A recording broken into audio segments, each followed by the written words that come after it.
It is 9:35. This is Wednesday, April 21st. We have a quorum of the Finance Committee of the Local Development Corporation, and I will turn it over to Lisa and Lori to discuss a couple of things as it relates to concepts. This is not, well, let me back up a minute. I would like a motion to go into executive session to discuss a matter of personnel. May I have a motion? Is Bill on? Bill's on. I am on. Okay, so I guess now, as crazy as this is, we have to drop out of this and go into the executive session Zoom. Should we talk about the other items while we're in here? Sure. Okay, So we can talk about the other items and go into executive Okay. session. Okay. So on your agenda, you'll see that we have two items listed. It's amended budget and cost sharing. And so what we are proposing, and as Fred pointed out, this is sort of a conceptual discussion. We don't have an amended budget ready for you to review because we want to make sure that you are understand and agree with the route that we're proposing. So I'm going to skip over amended budget just for 1 second and move on to cost sharing. The LDC historically has not really paid its fair share of expenses. And last year there were 2 closings. For the first time, we have some money, and we think that it's about time that the LDC start picking up a proportionate share of some of the expenses.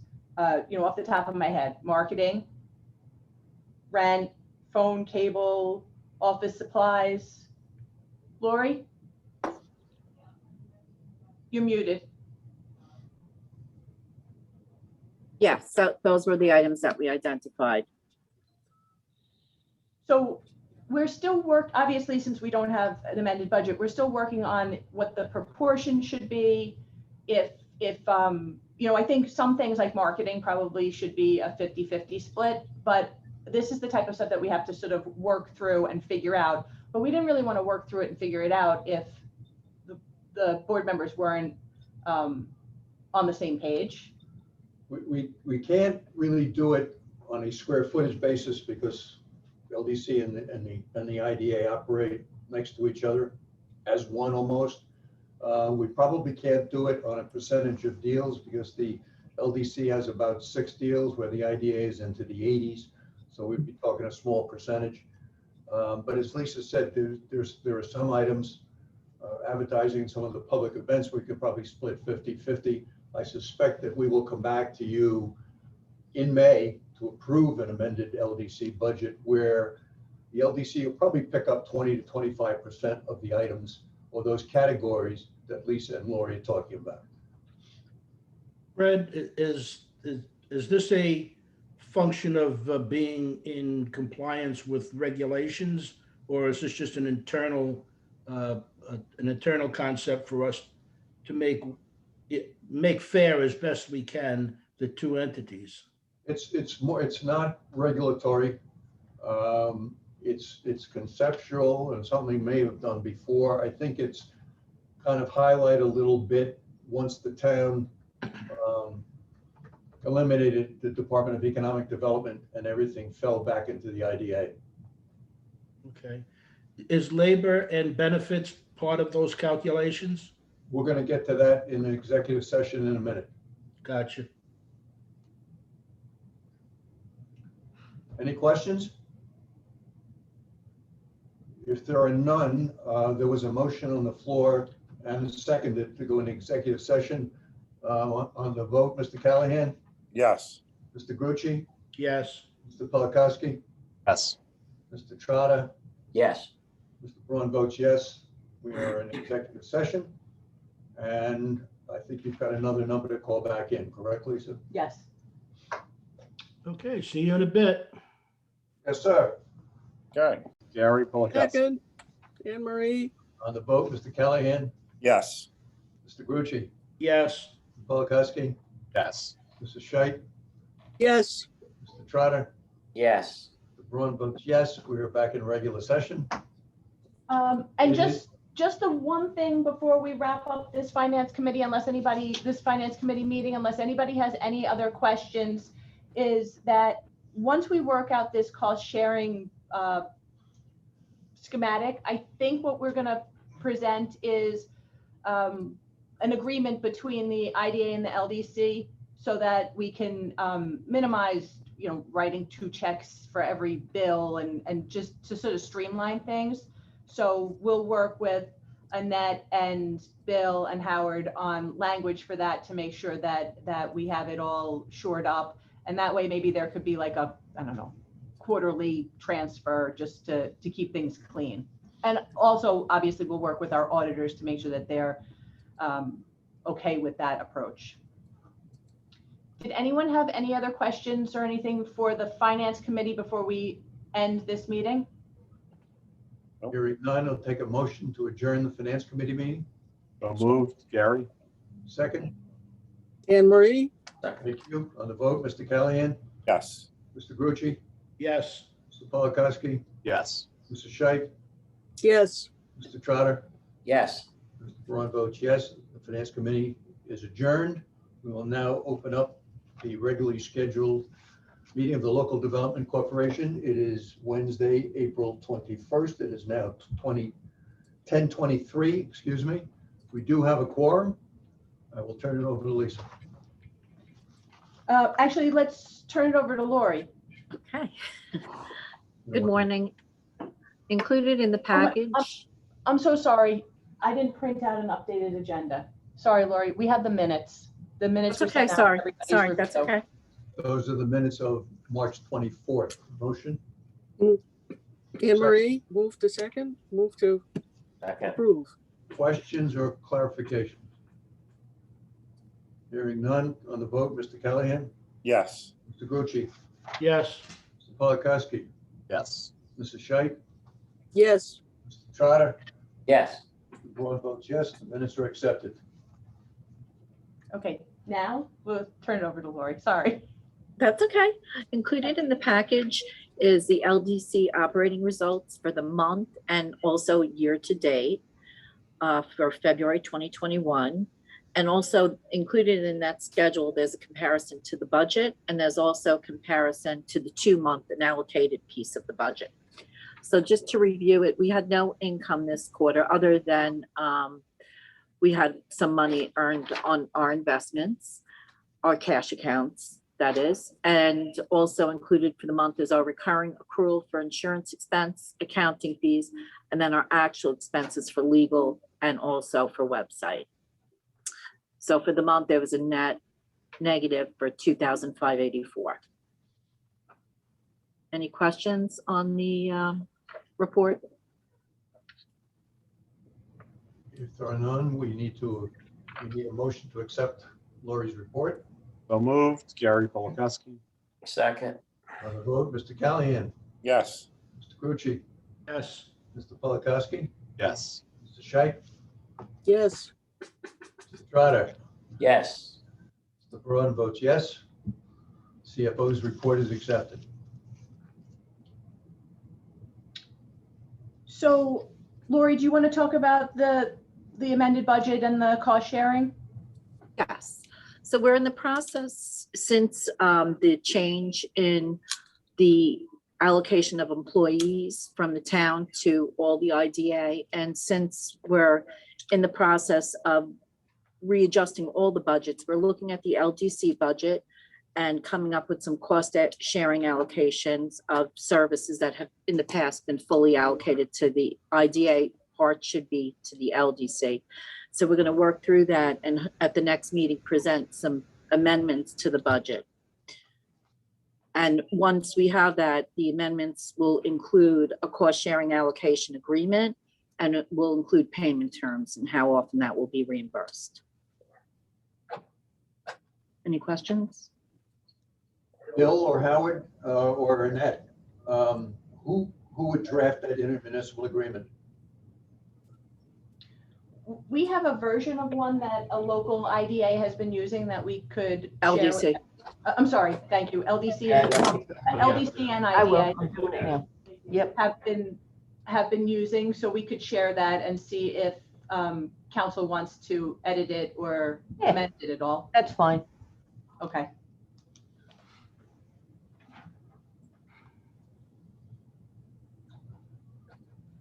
In honor of former member of this board, Vincent O'Leary, it looks like we're down to our last $100,000. Right, correct. In the interest of time, it's on the agenda to discuss the board assessments. I think I'll postpone that until the May meeting. Okay. The next item on the agenda is the LIBDC Montauk Conference is coming up, and we've been asked to sponsor it. What I'm suggesting is, and in addition, they've asked us if we wanted to sponsor a June luncheon. So it's on the LDC in part because I'm suggesting that we split it. If you decide to do it, I suggest that we split both of these events between the IDA and the LDC. So the Montauk Conference is scheduled for September 22nd through 24th. Their sponsorship opportunities are between, start at 5,000, 3,500, 2,500, 15 or 1,000, and it includes, varying levels of, what you get for that money. So I guess it's two items. Do you guys Lisa? want to sponsor the Montauk Conference, and do you want to sponsor the June luncheon? Lisa, Felix, we've sponsored the Montauk Conference each of the last half dozen years or so, maybe more, in line with what we discussed in the Finance Committee. Whatever we decide to do, it's be split on this one, 50-50 between the IDA and the LDC. sure, I understand, and I understand the longevity that we have here. My question was going to be, is there any other IDAs or LDCs that are sponsoring any part or portion of these events? Or are we the only one? It's a little early to tell, but historically, all 7 of the IDAs on Long Island or LDCs have been to participate, maybe with the exception of Glen Cove. Yeah, and Riverhead may or may not actually sponsor, but Tracy usually participates. So the answer to the question is yes, we're not standing out there by ourselves. Okay, great, thank you. And the June luncheon, typically each IDA or LDC sponsors a luncheon. Ours is usually in the summertime. Thank you. Sorry, Lori. When is the June one, Lisa, you're talking about sponsoring? We're working on dates. I think we have it, we're sort of looking at the 3rd or 4th week in June. Supervisor usually participates, so we probably have 1 or more speakers. It's a good marketing opportunity for the attorneys, the real estate brokers, and our fellow IDAs around Long Island. Oh, yeah. Where does it take place? You had it at the hotel, right? The one off the side of the expressway? Are we talking about the luncheon?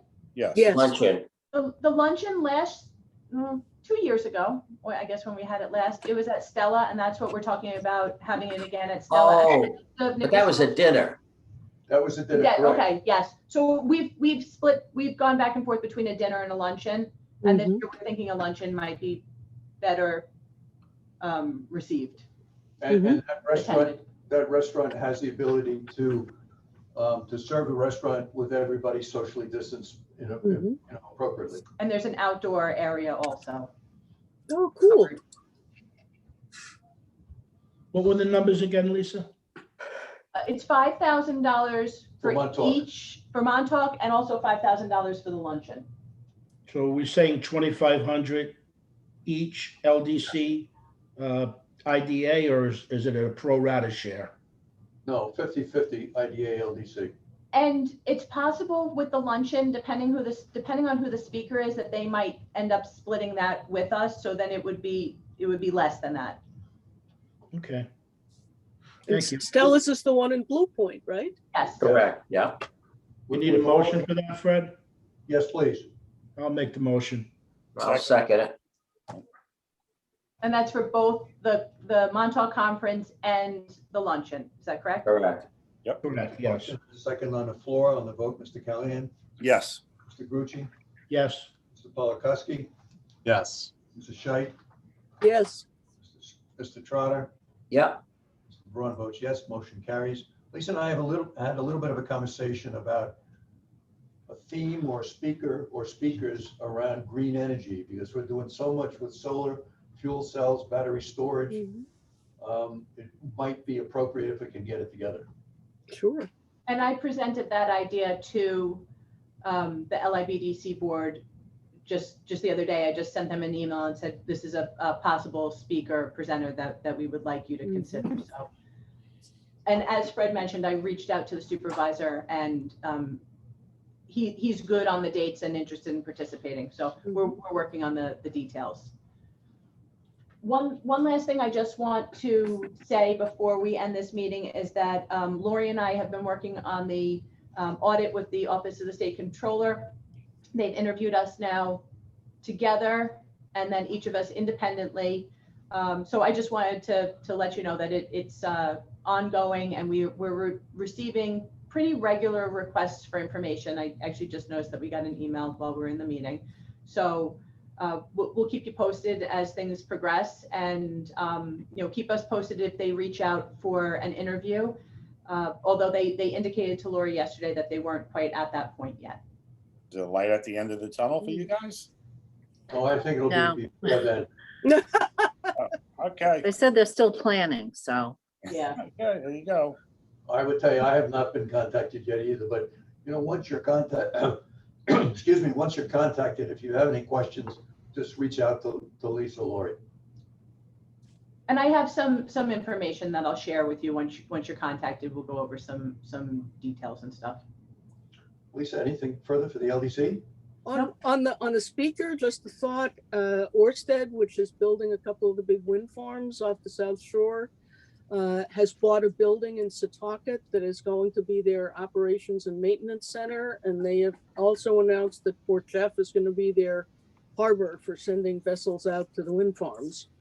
And Anne Marie, you'll notice on our IDA agenda, Sunrise Winds, the application. All right, yes, that's We'll one of talk them. about that in the next session. Yes, and they are it's a partnership. That's who I sort of presented to the LIBDC as potential speakers. I think they're on as attendees right now and probably can hear saying that. So we can address that later. Okay, There's no further you're business. way ahead of me, as usual. Doesn't take much, just remember that. I would entertain a motion to adjourn the meeting of the LDC, please. don't move. So move. On the vote, Mr. Callahan, Yes. Mr. Grucci, Yes. Mr. Polakowski, Yes. Mr. Scheit, Yes. Mr. Trotter. Yes. Yes, we are adjourned. Thank you all. One of these days we'll get. No, back I to don't need those, not at all. No, So no. we don't have to call the roll like that. Lori, you're on.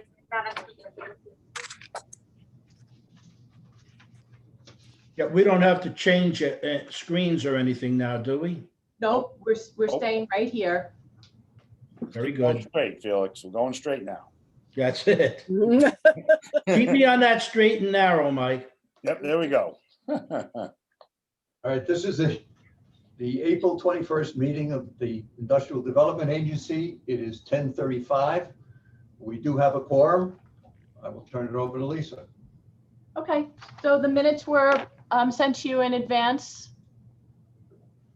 Does anyone have any questions? A motion to accept those minutes? So moved, Gary Polakowski. Second. Second, Anne Marie. If there are no questions or clarifications on the vote, once again, Mr. Callahan, Yes. Mr. Grucci, Yes. Mr. Polakowski, Yes. Mrs. Scheit, Yes. Mr. Trotter, Yes. Mr. Braun votes yes. The minutes are accepted. Lori? Should I take some things out of order since we have a lot of guests? Oh, we can do that. Sure. Since I see that there's a lot of attendees in the waiting room, I'm going to suggest that we take some things out of order. Lori, is that okay with you? That's fine. Okay. Just for the, just to keep things flowing and not to take up people's time too much, I'm going to skip down to applications. we have Sunrise Wind is the first application on your agenda. Just to give you guys a little overview of it, this is, as Anne Marie mentioned, a partnership between Ørsted North America and Eversource Investment. They have a 25-year contract with NYSERDA to deliver power from the Sunrise Wind Farm. It's a 942 megawatt power generator located in federal waters off Montauk, about 30 miles off Montauk. And the cables from this are going to come onshore at Smith's Point Park.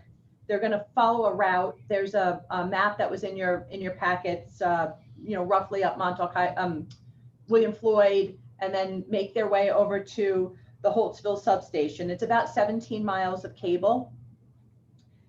They expect that it's going to be completed in 2024. And it's a $471 million project.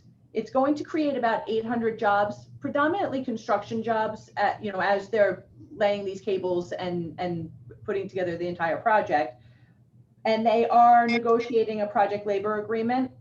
They're requesting sales tax exemption and a pilot on this project. Lisa, I'm Yes, sorry, I Billy? didn't mean to interrupt you. Go ahead, you can finish. That's all. I thought I read something or heard something in the news that the feds killed this project. There was a number of different parcels, I guess you'd call them, under federal water parcels, and some of them have been taken off the auction for sale, but I do not believe that this one was one, or I'm sorry, lease, not sale, but I do not believe this one was one of them. So The ones that I believe they were talking about was off of Montauk. there's a bunch of them off of Montauk, and I'll show you. Give me 1 second. I'm going to wow everyone with my screen sharing abilities again. Sorry. Because I think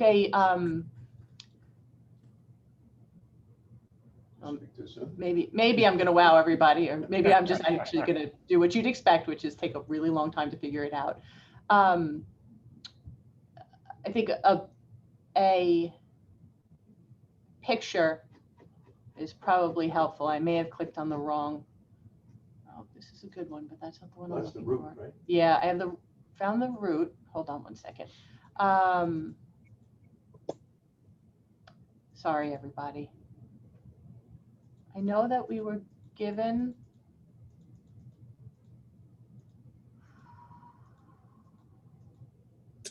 Lisa, there's a map in the Brookhaven IDA SRW project intro. Yep. You want to know what's funny, Anne Marie, is that I wrote that down on my notes, so I could see it quickly, whatever that's worth. Okay, let's see. Yeah, reading your notes is often the problem. Yeah, especially when they're like scribbly things on the side. Mm-hmm. Mm-hmm. Okay, can you guys see Yep.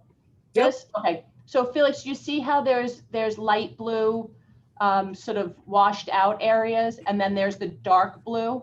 Mm-hmm. I'm not positive, but my understanding is that it's either one of these washed out light blue areas, or it was parcels kind of over here that for whatever reason they decided were not going to be leased. Okay. Okay. And there are representatives? Yes. Okay. We do have representatives of the project on the call. If you wanted to, Joss, will you bring at least Andrew over, and we can see if Andrew feels there should be anybody else that comes over. And maybe they can identify the parcels that are not going to be able to be used. Well, I mean, honestly, as long as it's not theirs, I think we're probably good. And I asked Andrew about it the other day, and he confirmed that. Hi, good morning. I don't know if you can see me. We can, Andrew. Is there anybody else that you'd like us to bring over? Yes, absolutely. There are several people, particularly Liz Donahue from the applicant, also John Anzalone from my office. And when Liz gets on, she, I believe, has a few colleagues waiting, so she will indicate who else should be admitted.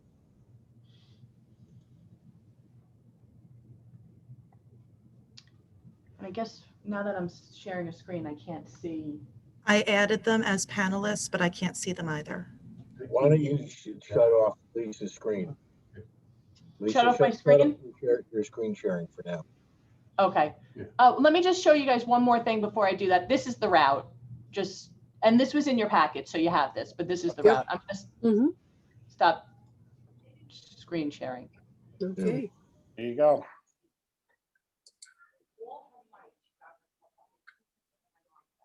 And in the meantime, I can see that you guys certainly admitted Liz and John.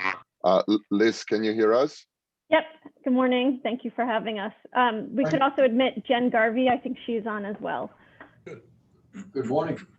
Good morning. So to answer your question, if I can screen share. I'm sorry, would she be J-E-G-A-R or is she That's- calling in? No, that's it. Oh, J-E-G. okay. Yes, that's it. Okay, I'll bring her in right now. Great. So to answer the question about the lease areas, all of the lease areas that are indicated by the light blue and the dark blue are leased. These have already been gone through the federal process to be leased. And the dark blue is Sunrise Wind. The lease areas last week that the feds took off as an option were out here off of directly south of Long Island. And they were about 15 miles off the shore. All of these are 30 miles off of Montauk. So the other ones were much closer, and those are the ones the feds got rid of. We're not talking about those at all. Does that help clarify? Yes. You. Okay. Thank you. Did anyone have any other questions? And just keep in mind for the board members that you're looking to accept an application. So Liz or Andrew, you just want to describe the project a little bit more? Yeah, absolutely. So here, I can go through this quickly.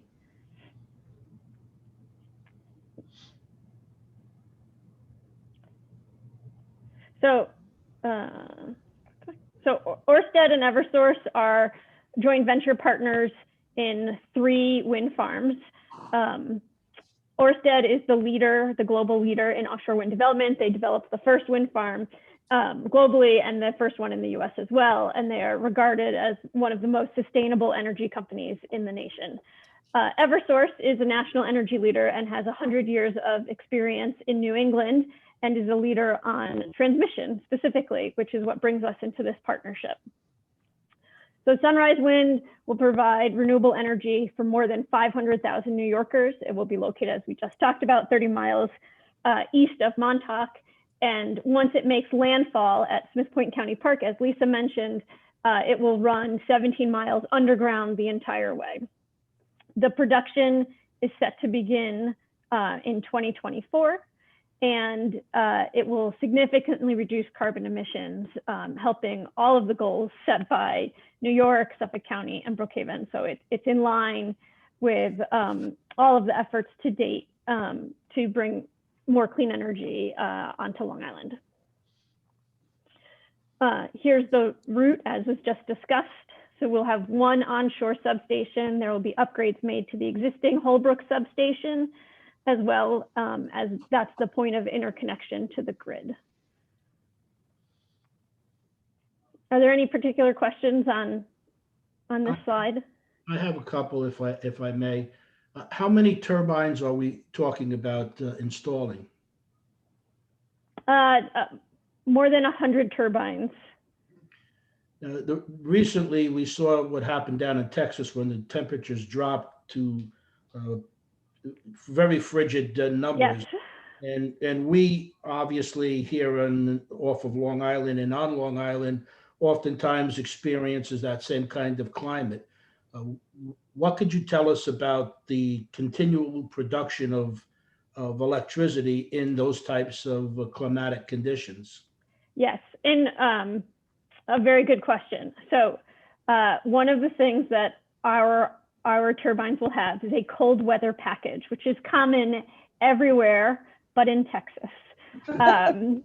So in Texas, you know, they have a completely different market. Obviously, they don't often get cold weather like they did this winter, but they chose not to have a cold weather package on their turbines. So while their turbines stopped briefly, the ones up in Iowa, which are just like the ones in Texas, kept on going, even though they had the same cold temperatures because they had a cold weather package.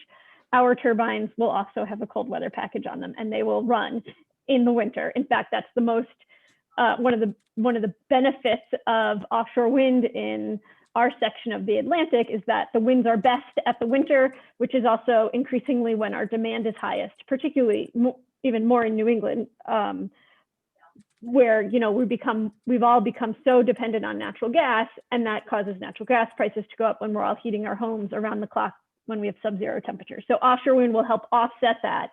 And so it's really important they'll be running in the winter. So we will absolutely have a cold weather package and avoid what happened in Texas. What does a cold weather package consist of? My knowledge, it's some kind of de-icing coating that goes on the blades, somewhat similar to what goes on airplanes before they take off. And there are other elements to it, but I am a government relations professional. I am not an engineer. Understood. Just a point of clarification for the board. The applicant's application only deals with the underground cable and the interconnection system. It does not pertain to the offshore wind turbines. Just want to make sure you understood that. And Bill, if I may add, and also some of the near shore underwater components that would be within Brookhaven's jurisdiction. So this application then is not dealing with the wind turbines. That is correct. So the application relates to the export cable. Yeah. Sorry, I misunderstood. Yeah. So that's right. So there's a portion of the seabed of the ocean, from Fire Island heading south, that once it comes into New York State waters and town of Brookhaven waters, subject to real property tax. And then from there, it goes on to shore at Smith Point County Park, across Smith Point County Park. There'll also be a converter station there. It'll go underwater across Great South Bay, come up in, I guess that Shirley Mastic area, and then you can see follow the blue line. So that's the application. It's really the cable and the interconnect systems. It's not the offshore. So just that clarification for the board. Thanks for the clarification, Bill. Liz, I did not mean to interrupt you. Sorry. No, thank you. The turbines are more interesting than an underground cable, for sure. But we're only talking about the cable. It's like a great project. So just to give you a little more on the investment that comes with Sunrise Wind, we have made a commitment of $409 million in a total economic development package to the state of New York, and more than $70 million in community grants and local investments. Included in this is obviously a lot of jobs, which we are interested in, and we've anticipate 800 direct jobs, predominantly or overwhelmingly from construction, and then there'll be close to 2,000 indirect jobs from the construction of this project. We are committed to paying prevailing wage and anticipate and look forward to signing PLAs with Long Island unions. And we also are making efforts to support local women and minority-owned businesses and to bring them into our supply chain as well. This, if I heard you correctly, you said you hope this would be online in 2024. Yes. I assume this will close this year. When, you can't really call it shovel in the ground, but when would the actual construction start? Well, we have to wait for our permits. We're moving. The federal process has restarted after languishing for a little bit, so that will help get things moving. And then we are in the midst of the earlier stage of the Article 7 process with the New York PSC right now as well. So probably not break ground in 2022. It will be more likely 2023. And included in your packets is a very helpful, I thought, breakdown of all the permits. So it really helped me to see how many moving pieces there are to get this to shovel in the ground. Liz, I know that you had said before that this is dealing just with the cable, and I now understand that. But seeing all of those various windmills that we're now looking at, how does your cable connect? Do those windmills connect to one point, and at that point you connect your cable, or do you connect your cable to each one of these individual windmills? It's an extension cord. Yes, no, all the turbines connect to one cable, and then that's what comes ashore. So it's one cable that comes ashore, and then there's an interconnection at that initial converter station, and then it would run underground through a duct bank to the substation. Felix, it's a sophisticated extension cord. That's what it sounds like. And that's what I was trying to understand. Are we talking about 100 different connections under the water, or are we talking one connection to your cabling system from those windmills? I think we're saying the same thing. The turbines feed in, all of them will feed into one connection point and then that one cable, and then one cable run from that under the sea from the wind farm. Gotcha. Out No, to. got it now. Thank you. Yep. One last question for me, and I promise it'll be my last. I'm not Columbo. You're showing a number of jobs during the construction phase, and I know that this is not a job intensified type of operation once it's running, but how many employees or jobs do you see created once the windmills are up and your cable has been run to all of its connection points? Yes, so that's my next slide. So we're starting an industry from scratch. So obviously there's got to be a lot of workforce training.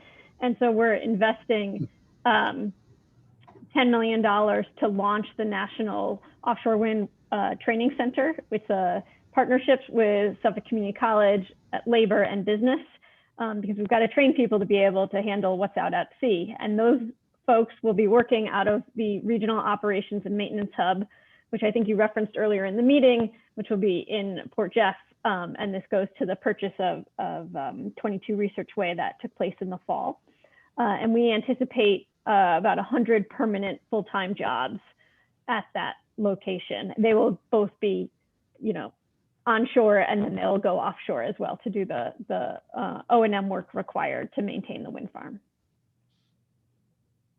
I just would like to add that these numbers are anticipated and numbers that are being created by the overall project, but they are not commitments made specifically with the IDA assisted project, where there are other investment related commitments that are being made.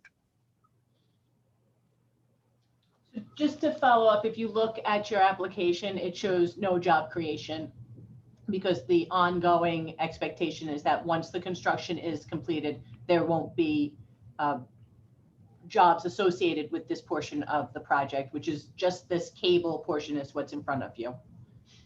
But the cable portion is a necessary component of the overall project, without which it wouldn't work. And the overall project is projected to create the jobs that Liz described. Because my lamp doesn't work if it's not plugged in with that extension cord. Yeah, that's right. If there are no other questions from the board, I'll entertain a motion to accept the application. So moved. Marty Callen. Seconded, Gary. On the vote, let's go in reverse order. Mr. Trotter, Yes. Mr. Scheit, Yes. Mr. Polakowski, Yes. Mr. Grucci, Yes. Callahan, Yes. Mr. Barone votes yes, the application is accepted. Good luck, guys. Thank you, Liz. Thank you, Andrew. Thank you. Thank you very much. And you. we just would like to thank the agency's staff, particularly CEO Lisa Mulligan, and also the agency's transaction counsel, Bill Weir, for their help and assistance in getting to the submission of the application. Thank you. Good luck. It's been my pleasure. I'm looking forward to this project. Thank you. So the next item on the agenda, in keeping with moving things out of order, and I see we have some guests for this project as well, is the Mount Sinai Meadows. There's a draft application in your packets. And just to give everybody a quick overview, This is a 140 unit rental community proposed to be located on the corner of Route 25A in Mount Sinai, Route 25A and Crystal Brook Hollow, behind the shopping center that used to have the King Cullen. It's 28 acres. It's a $48 million project, and they're requesting mortgage recording tax, sales tax, and a pilot. This is a project, one of the principals is Mr. Jim Tunis, and just to remind the board, we've done projects with him, both Over Bay and Middle Country Meadows are his projects. And the reason why there's a draft application in front of the board, which is a little bit outside of our norm, is because this project came to the town of Brookhaven some years back and requested a zone change. The zone change was granted, but it was predicated on statements that were made in that meeting, in that zone change hearing, including that this project would not come to the IDA for assistance. So given the fact that this is an unusual circumstance, I didn't want to bring a full application forward to the board. There's really no vote right now. What I'm looking for is how this board feels, whether the board wants a full application to come to you or doesn't. And I know, I think I can see that David Curry is in the waiting room. He's counsel to this project, as is Jim Tunis. Peter Curry, also counsel to it, and Lee Rosner. I don't know if anybody else is there, but if it's okay with the board, I think we should have them come in and you can ask them some questions about it. But I will, Josh, will you bring them in? I will say that the town boards, they went to the town board and said that they would not pursue IDA benefits and were given the zone change. So that's sort of a pivotal moment in this. Is Ann Becker in there? And Ms. Becker is on as an attendee. Lisa, do you know if that was in the form of a covenant? My understanding is that it is not in the form of a covenant. Annette is on, she can speak to this, but I do have it's a video transcript, but the transcript of the meeting where they quite clearly state that they will not pursue IDA benefits for this project. May I ask a question? If they stated that, that was obviously years ago, is the reasoning behind their request now? Obviously, we're in the midst of a global pandemic and there's economic issues that may prohibit this project from moving forward if they don't get it? Well, Well, let me jump in so the board has all the information first, Annette. First of all, not only did they express that at the hearing, they told that to the civics, and the civic letter in support mentions it. And that's how they gained civic support. And, you know, the civic support is just one element that a board considers in a change of zone. So it's a little more complicated than just stating it on the record. But Felix, your question is good. Was it a covenant? And in the future, it will be, because obviously sworn testimony can't be relied on. Thank you, Annette. So I know that the principals are now panelists. Did one of you want to speak to Gary's question? I'd actually like to make a presentation. This is Peter Curry, so that the board can understand the entire project and then start to address these questions. We're not trying to duck these questions, but I feel it's a good idea for the board to understand the project in total before we get to them. This is Peter Curry from Farrell Fritz PC, 400 RXR Plaza, Uniondale, New York. With me, as already described, are two of the three principals of the applicant and my partner, Dave Curry, from the same address. And also, as the board's already been informed, one of the co-applicants, Mr. Jim Tunis, has two projects which have been approved by the board, one which is pretty much complete and the other which is still in process. This current project is aimed at the millennial community in the town of Brookhaven, which is so important to the future of the town. It's a 172,000 square foot multifamily project or community. There will be 41 bedroom units, 86 two-bedroom units, and 14 two-bedroom units with lofts. The project is scheduled to have amenities such as a fitness center and a patio area, outdoor pool, a great lawn, community garden, a dog run. At the request of the town and the agreement of the applicant, 28 of the units will be reserved for residents of incomes at or below 80% of AMI.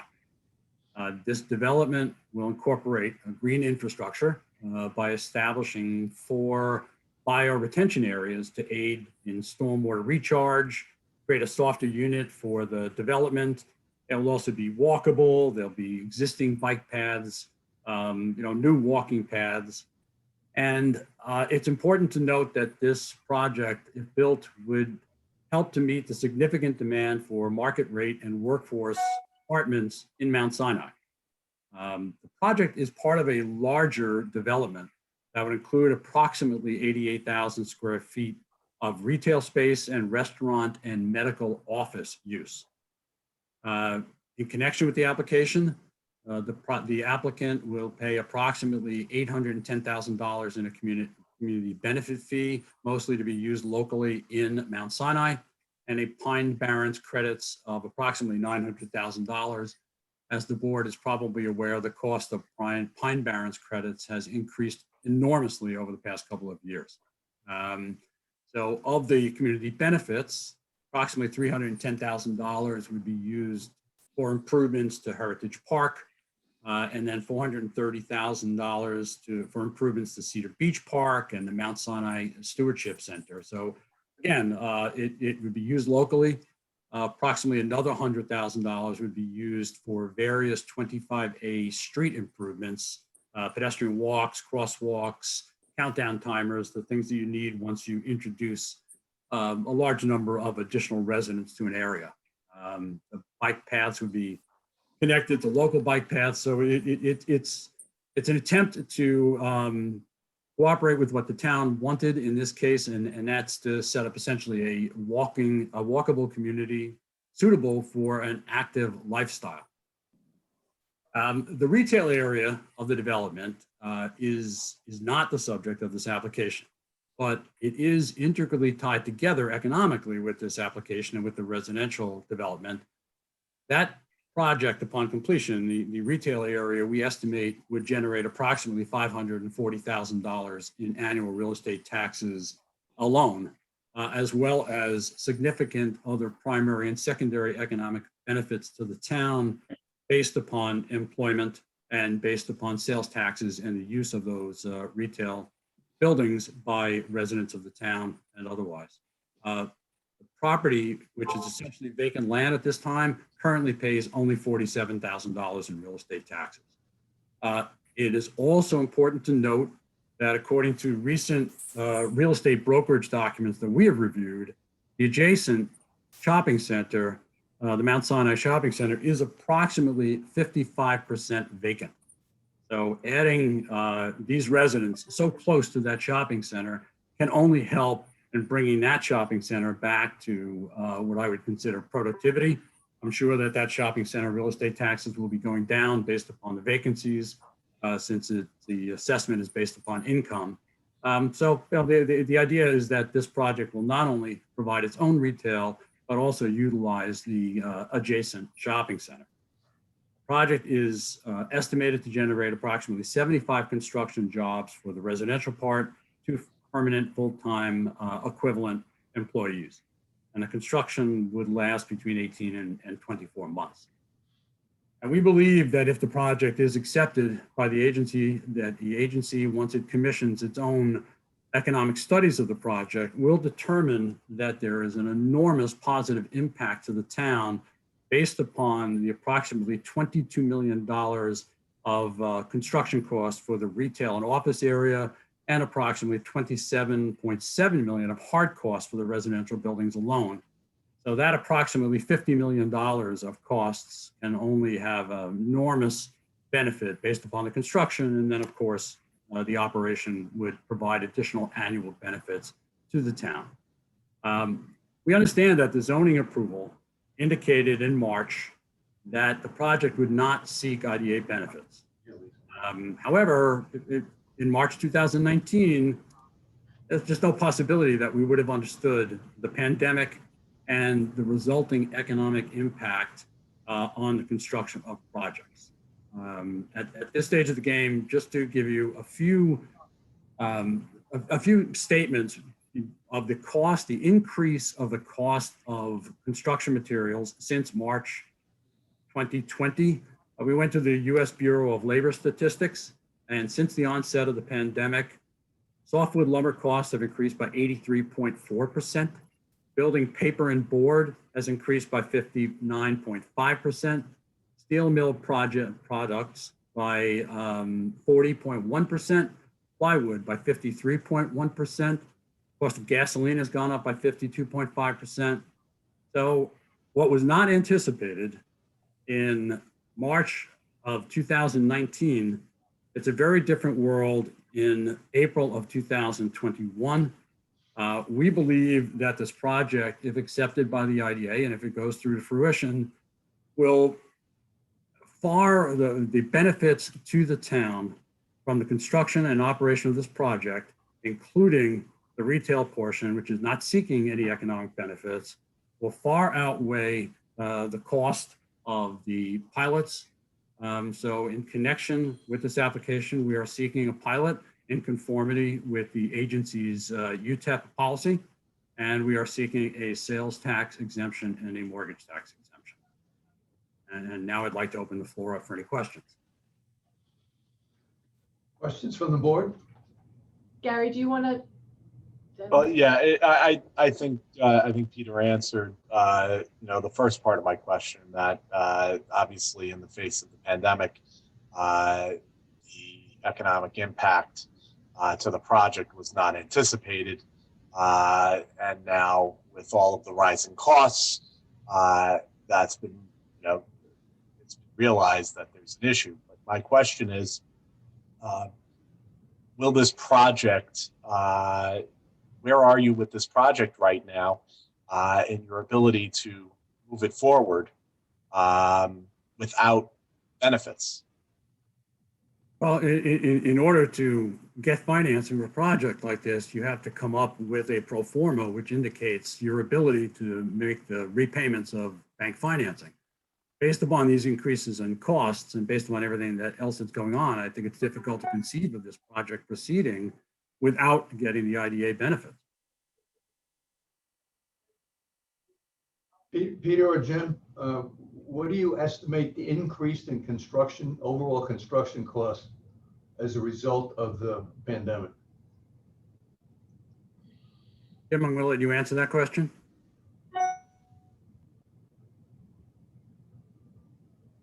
Jim, you're muted, I think. Yep, I just unmuted, sorry. I would say overall it's 30%, 35%, and that's overall cost of construction. That translates into how many dollars? Roughly $7 to $8 million at a minimum. In increased costs? Yes. Okay, thank you. Peter, this is Felix Grucci.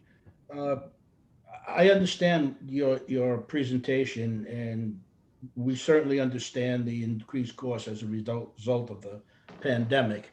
And you're not alone in experiencing those costs. Your clients aren't alone in experiencing those costs. My question to you was, knowing that these costs are going to have risen by 35%, and you've put on sworn testimony in the front of the town board that relied upon that to give you a zone change, have you considered going back to have a meeting? I know it's not a public hearing. You don't need to amend a covenant, but to have an informal meeting with either the supervisor and however many members of the board, if they're prepared to have this type of a meeting, to explain these problems to them and get their blessing for you moving forward? We could certainly entertain that, Felix. I was not at the town board meeting. I was a investor in this project when the change of zone occurred. So I was not privy to that hearing until as of late, recently I found out about the sworn testimony. So I can understand the wrinkle that puts in the decision making, that your project, not you specifically, but your project put sworn testimony on in front of elected officials and the community that you would not be here, and as a result of unforeseen problems and a pandemic that no one is responsible for here in this country, you've got a big problem on your hands with trying to make this project go forward. I would think the town board would be sympathetic to that, and it would probably make at least my decision on this board a lot easier. I agree, Felix. I agree with Felix. Jim, to have that conversation with the town board would be be something that I think we would all look positively on. Jim, and an extension of that, a similar discussion with the Civic Association? Yes, we could definitely meet with all parties involved. And I think I hope that they would be sympathetic. It's important to understand that this project encompasses just much more than a multifamily facet.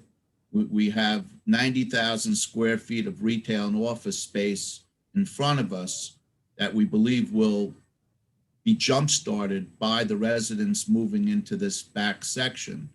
And then it's also important to note that that 90,000 square feet of commercial and office space is not eligible for IDA benefits. And as Peter mentioned, there's also a shopping center that we will be creating a walking trail to that is really hurting. So with that being said, yeah, I think we will go back. We will talk with the civics. We will talk to the town board, and we will explain the situation a little bit more in detail. And I'm hoping that the outcome, will be a positive outcome, and that this board can move forward after we have those meetings. Jim, let me jump in for a second. Lisa and Bill Weir suggested that this application be put in as a draft application for this very reason. If you have an application that's been submitted, then the board is required to make a decision one way or the other.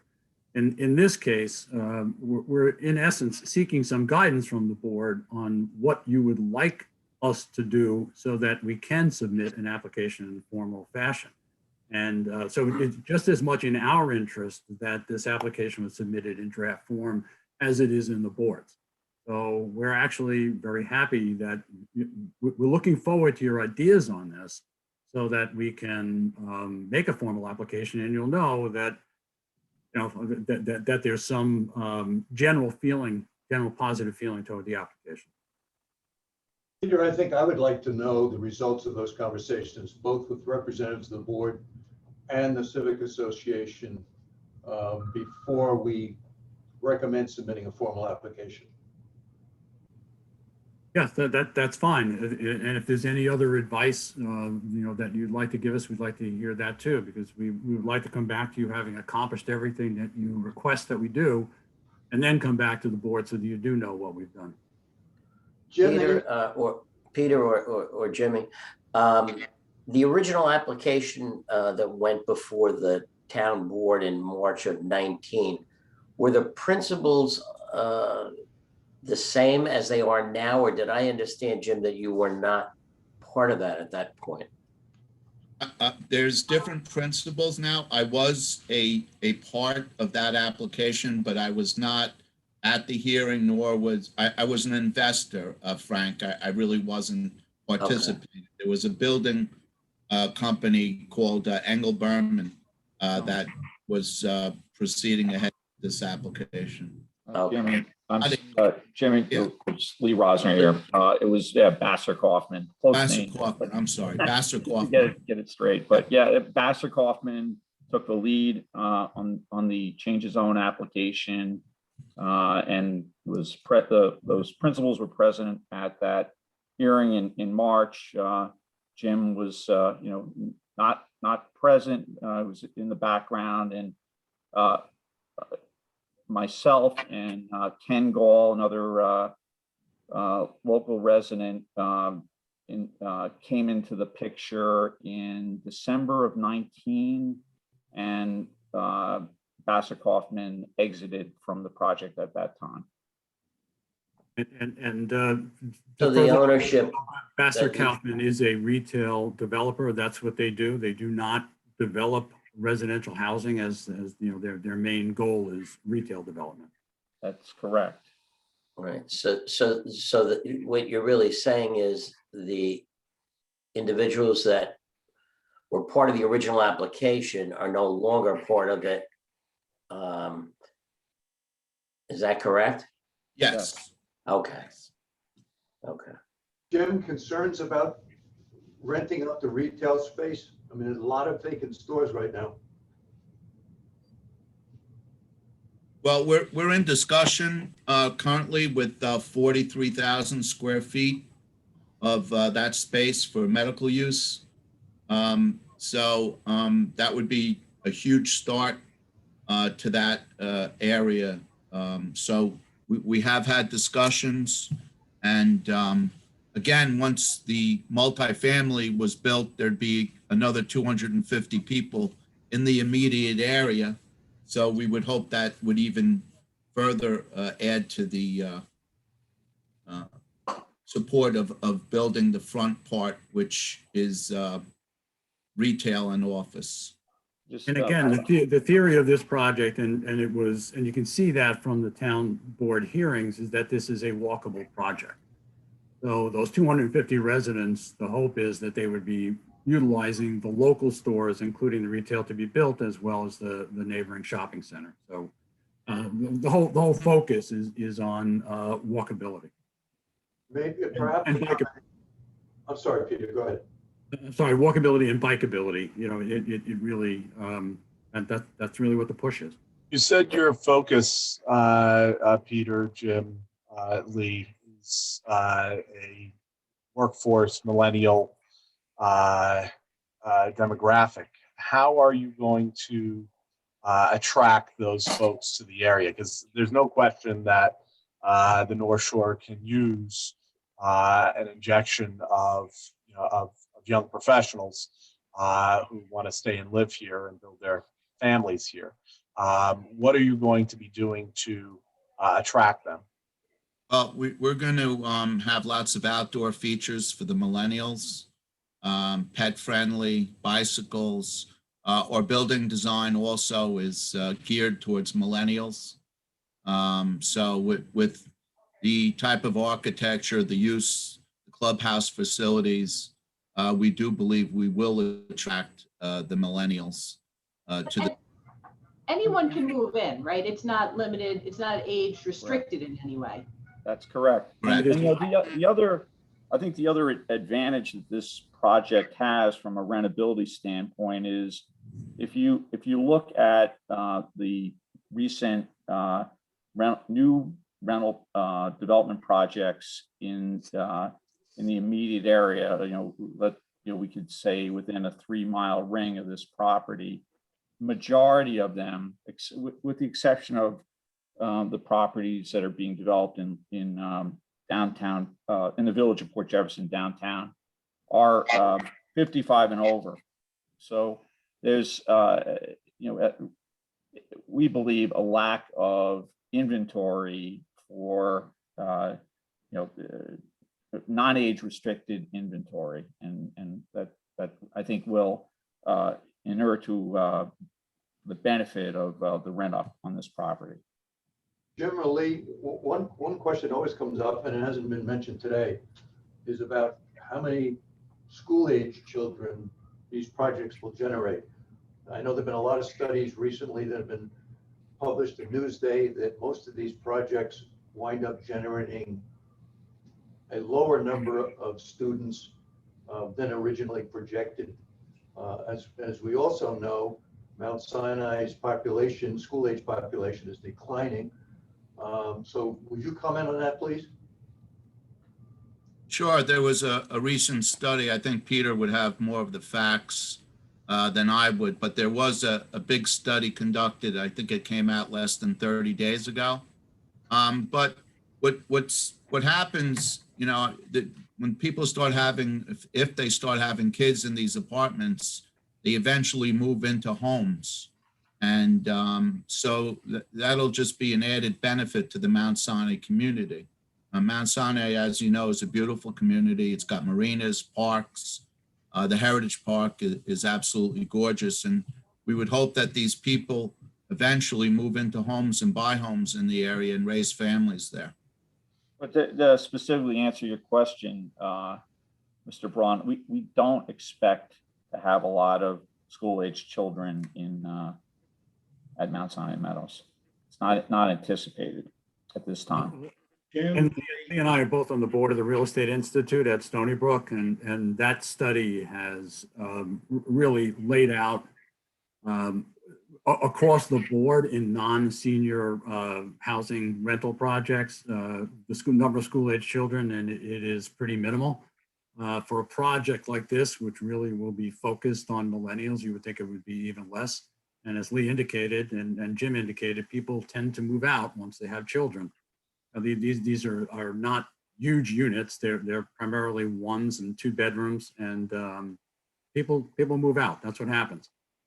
On the other hand, there really is a shortage of housing aimed toward younger renters, and by setting aside 20% of the units for working people whose incomes are 80% or less than you know, the average median income, I think this is a real benefit to the community. You want to keep your working people in your community. They're all a benefit to the community. Jim, Lee, this is Felix again. I assume that you've read all of the information regarding mortgage rates dropping, et cetera, and causing a run on housing starts. Have you done a needs assessment to see what the need is for housing? Is it the type of housing that you're proposing?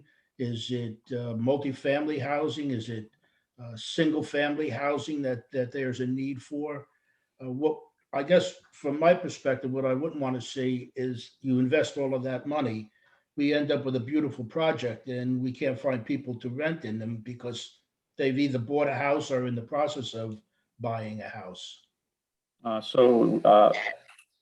Yes, we've done extensive market analysis work on demand and absorption, and we have substantial amount of material that we could share with the board that indicates that there's a shortage of non-age restricted multifamily housing in this submarket, and we feel that the numbers point to us being successful with our lease up. And to be honest with you, the Regional Planning Association indicates that Long Island as a whole is approximately 100,000 rental units under the required number that would make for a meaningful movement of real estate from people renting to purchasing and then renting again when they sell their houses. So in addition to the submarket, there's a larger market for this type of housing where people could be moving from areas outside of Brookhaven to Brookhaven because this housing is available. But that 100,000 unit number is pretty compelling. Each time we put together one of these communities and it's got 150 or 200 units, we're not making much of a dent in the overall issue, but each one of these communities is essential to getting there. We're not coming anywhere near. We're not coming anywhere near putting a dent in the overall demand, and I have those statistics. I just want to speak just a little more about the retail viability. Jim mentioned that we're having some luck, I guess, at the moment with the medical office component of the commercial development. The retail component, not so much at this time. I think that's a combination of things. Certainly, the Amazon effect, and secondly, and maybe more so because of, I think, the type of retail that we have is COVID. And so I have a certain amount of, I guess, an expectation that we're going to get more traction on the type of retail that we have, laid out for this project once, we get through, this troubled time with the pandemic. So we're working on it, but right now there seems to be more action with the medical office. Thank you. Felix, you had said something, in answer to your thoughts, or complementary to your thoughts. I think Bronx Hub is is an example of a project that will draw this type of workforce and millennial interest, and obviously a number of the projects that we're seeing in Port Jefferson on the North Shore are doing the same. So the demand is there. I'm familiar with the demand from a real estate perspective. I think that there's a need in this space. Your project certainly sounds like a great project. As I said in the beginning, that the wrinkle here is the fact that there's been sworn testimony both in front of the town board and I assume at a civic meeting that, and I don't think that was a sworn testimony at a civic meeting, there was reference made that you wouldn't be here and you are, and it kind of puts a strain on our decision making. If you would go back to the town board, as you indicated earlier, and have an informal meeting with them to get their, get their temperature on this, and the same thing with the civic, I think you'd have from my perspective and from me alone, you would have a much better opportunity of getting this project through. Felix, I think that's a great way to sum it up. Yes. And why don't we close with that and have Peter or Jimmy or David, some combination, and Lee, some combination thereof, get back to Lisa, and she will poll the board, and we'll come back to you with some kind of an answer as to whether or not we want a full-blown application to be submitted. Well, thank you very much for this discussion. I think it's been very helpful to us in the process. So again, Mr. Chairman, board members and staff and outside counsel, thank you for taking the time to allow us to make this presentation, and we will get back to you. Thank you very much. Thank you, guys. Thank you. Thank you. Thank you very much. Take Have care. a nice day. Enjoy. Thank you. Okay, thank you, everyone.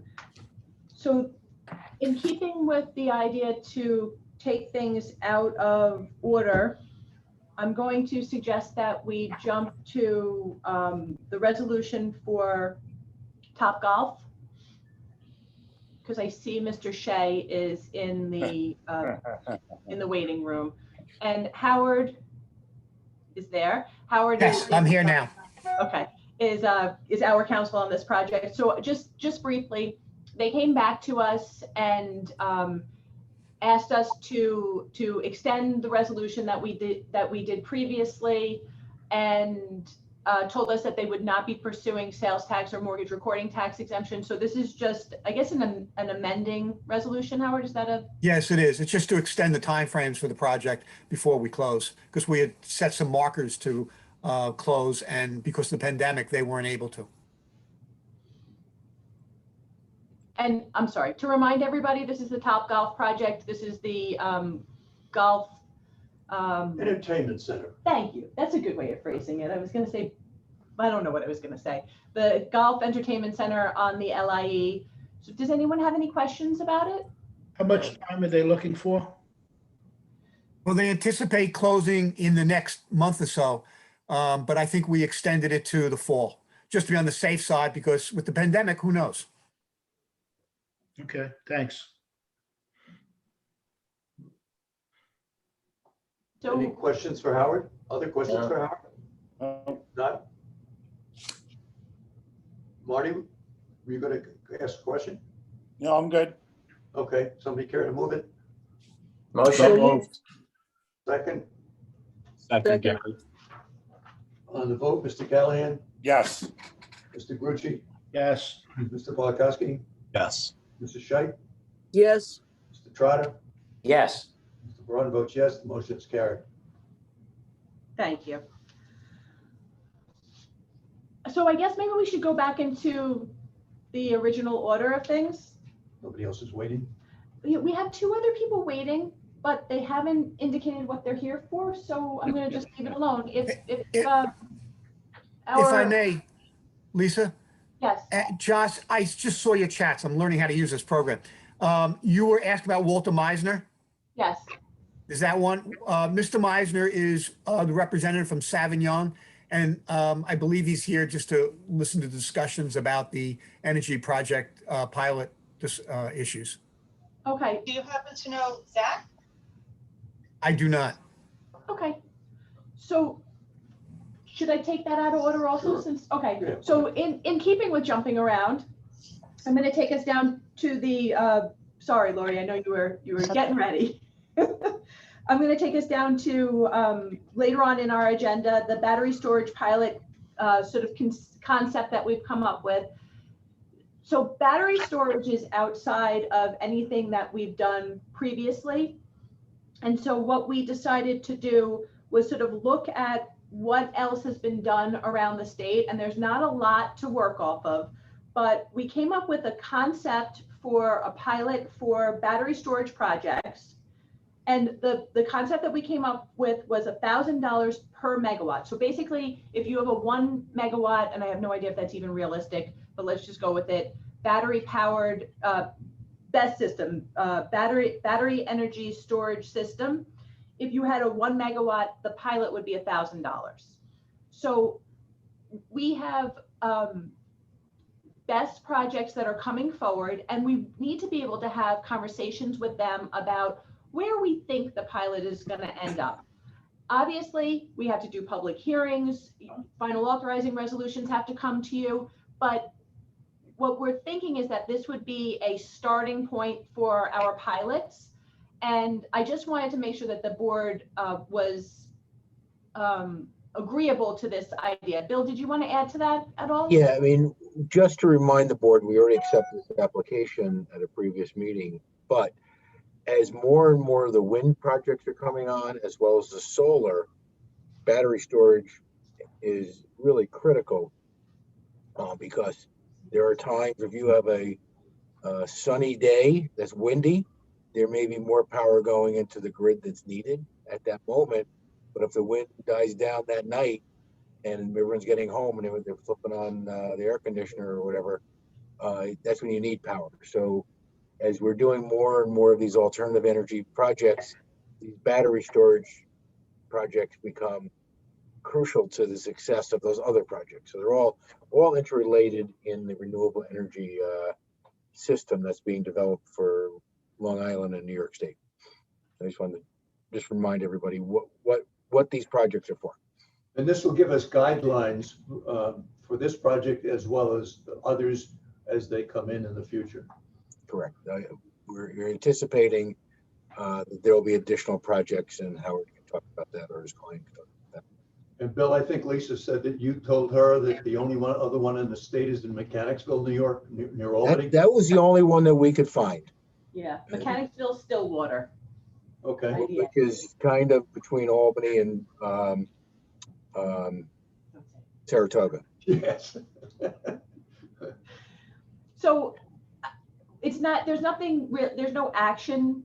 We don't need a resolution or anything. I just wanted to make sure that the board was aware of the direction that we were looking at, make sure that there was no questions, no concerns. So if anybody has anything that they'd like to discuss on this, please And just to remind everybody, this is a very large project. It's on Sheep Pasture Road in Port Jefferson, right next to the Greek church, or in neighborhood of the Greek church, as a reference.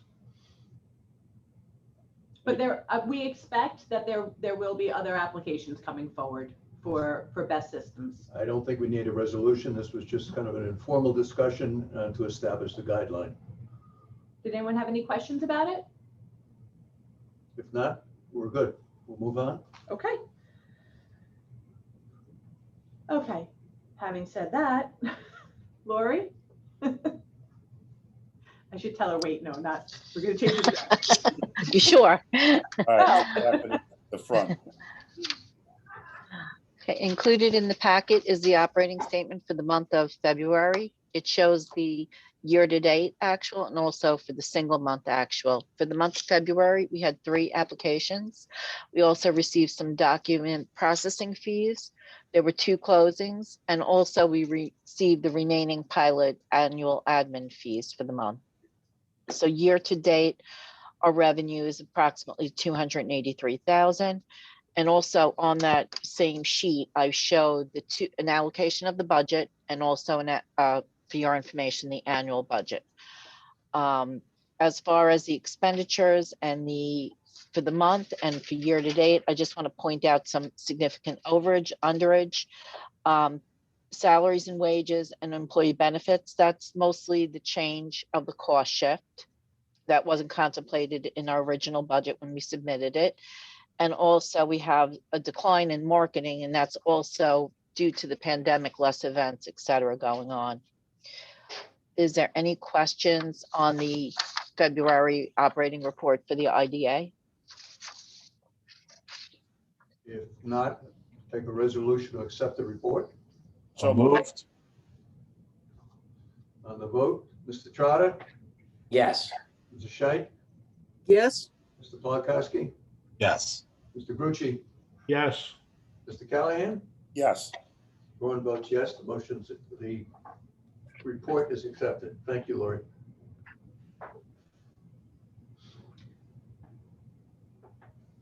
Okay, thank you, sorry. The next item on the agenda is a resolution for Ron Cub. It was included in your packets. This is basically the condemnation, not basically, it is the condemnation agreement between us and TriTech. So, sorry guys, I'm trying to open it. Included in this agreement were some exhibits. Annette, do you want to sort of walk them through? What do you want? The Ron Cub, the condemnation agreement, because we can also get this is just just under on if you basically a guys. condemnation agreement that ensures that the IDA is not out $1. It's an escrow account that's already set up. Lori and Lisa already have it.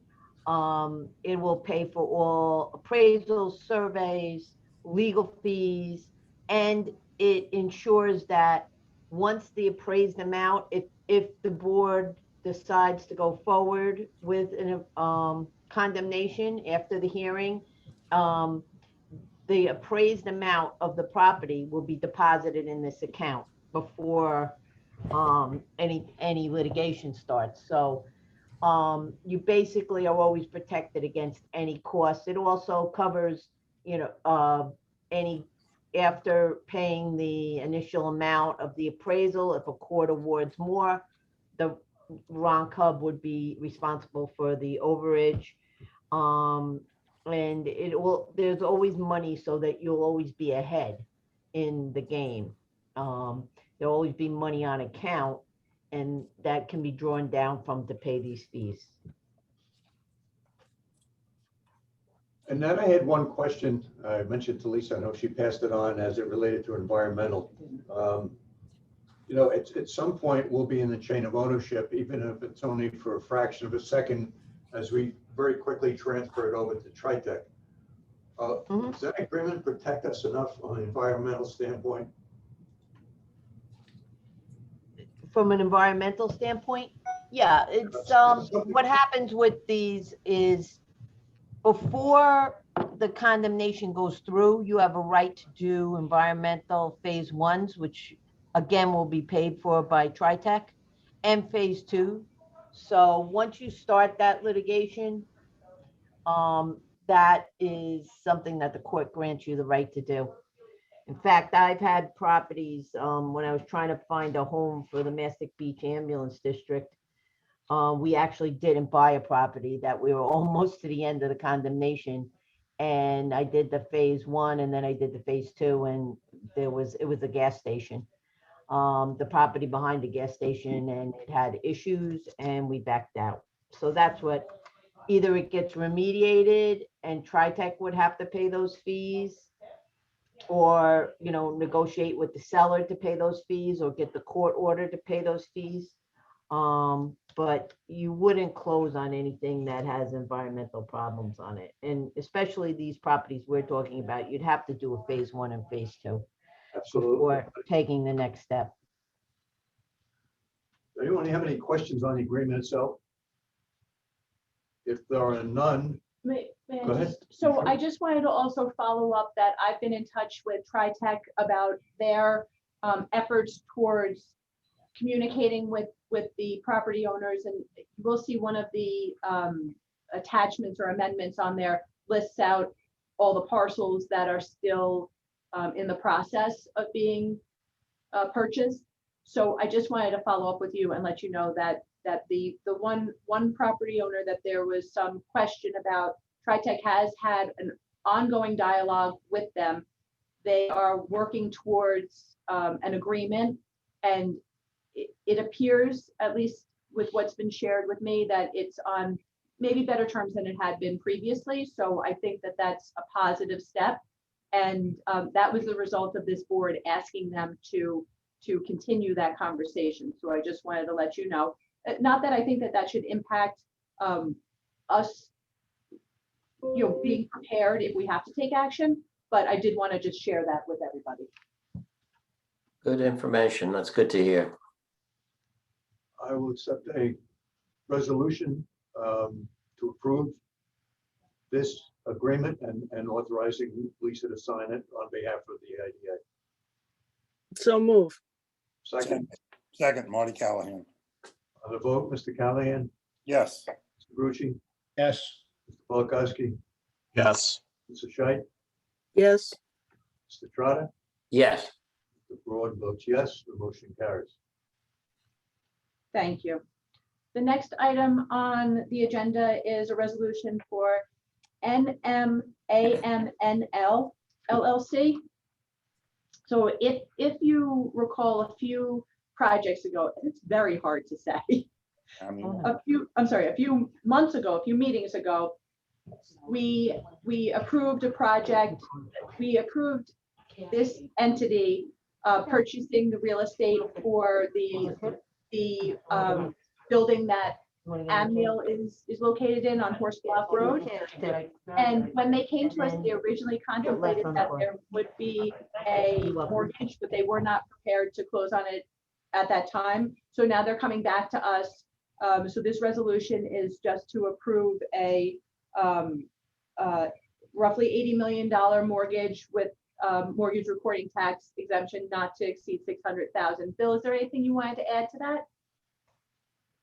No, we had covered this in the initial public hearing notice, so we do not need to do a new one, but this was anticipated and they've now ready to close. So as soon as we have this, we will close. And the fees that you charged at the initial closing contemplated this mortgage recording tax exemption. Unless there are any questions, a motion to that effect, please. So moved, Felix Grucci. Second, Second, Anne Marie.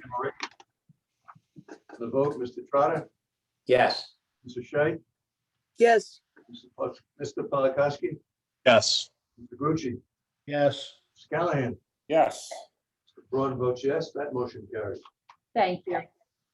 The next item on the agenda is an application from Agilitas Energy LLC for the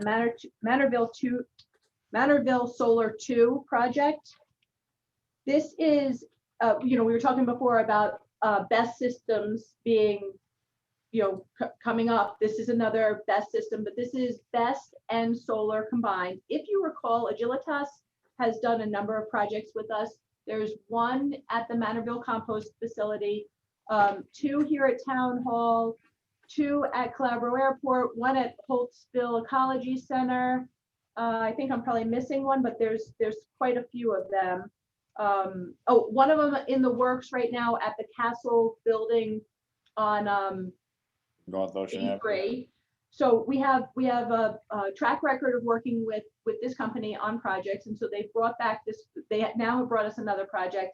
This is for a 812 kilowatt solar array, which is going to be in the same vicinity as the already existing Manorville solar array. But this, in addition to this 812 kilowatt solar array, will also have a 750 kilowatt battery energy storage system. That's that BEST system. So like I said, it's at the Manorville compost site, and it's about a $3.5 million project. They're requesting sales tax, mortgage recording tax, and pilot. And this is like their other projects on town property. So the pilot would be zeroed out on this one. And it's an application. Did anyone have any questions? Motion to accept it, that application. Motion. Second, Second, on the vote, Mr. Callahan, yes. Grucci, Yes. Polakowski, Yes. Mr. Shea, Yes, Mr. Trotter, Yes. Ron votes yes, motion carries. That application is accepted. Thank you. The next item on the agenda is an amended application for the BRP Farmingville project. To remind the board, this is a 292 unit residential facility proposed on Horse Block Road in Farmingville.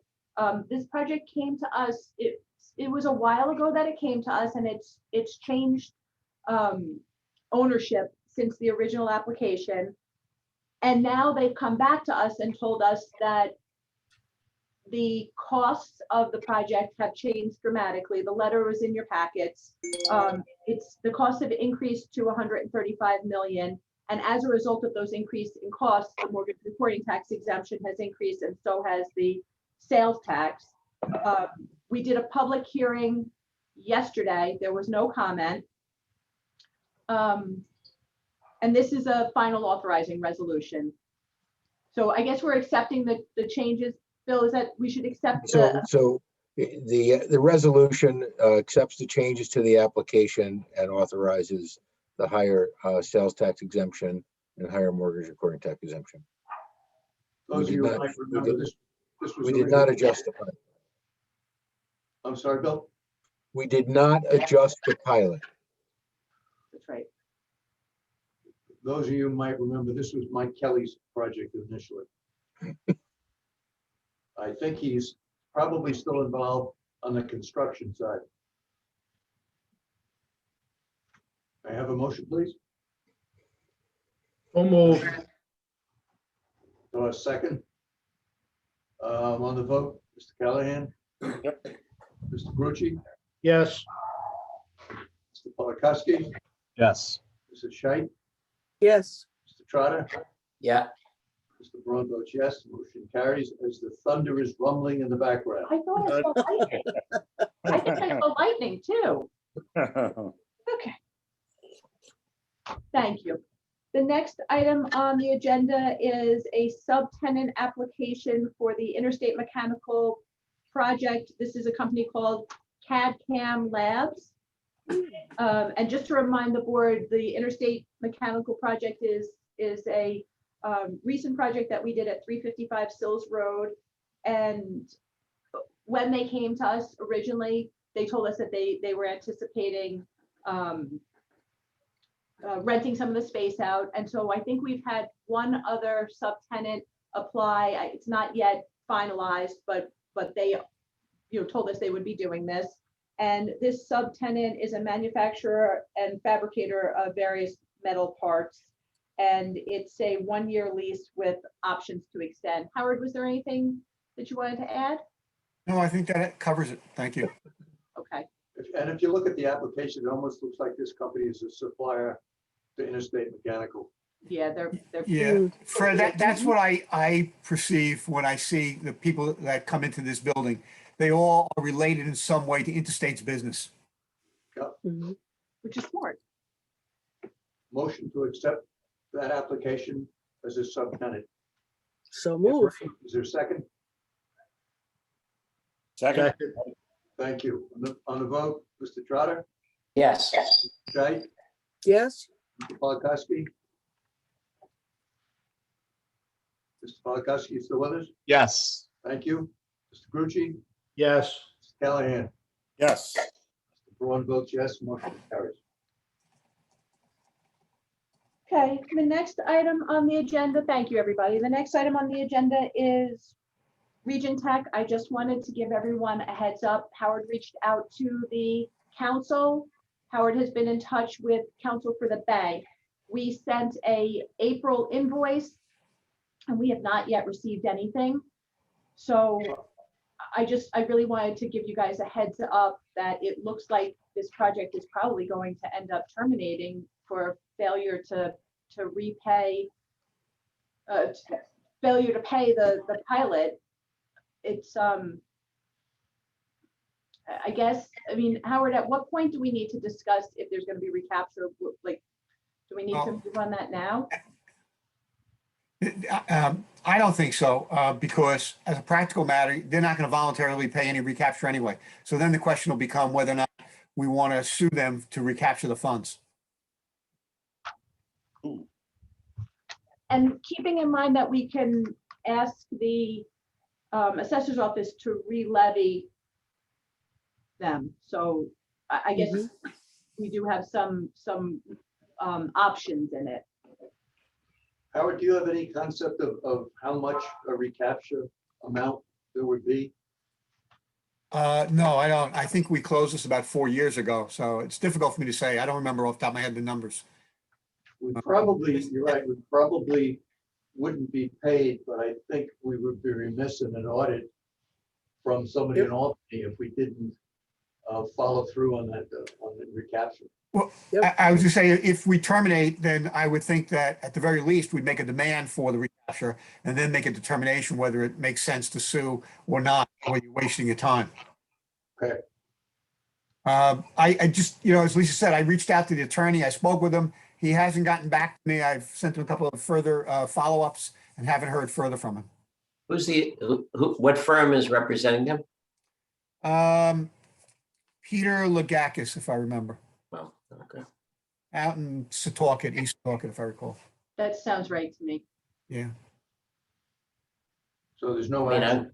I would think we would have to move in some direction towards recapture. Certainly, as we'd be derelict in our duties, number one, but number two is setting an example for everyone else that that this might happen with. But although I know we don't get many of these, I get it. At the very least, I think you should consider terminating the project and putting it back on the tax rolls as soon as possible. And then when we do I'll that, give them a warning about it. I'm sorry? When we do that, the assessor's office can recapture the difference. It's not called recapture, but they can go back and re-levy them on the full amount. So although it won't be us suing them to recapture the pilot and the tax money that would have been owed, effectively it does the exact same thing. And Lori just alerted me that it looks like the net exemption. Lori, just flashed on my screen and back off. You want to just let everybody know that?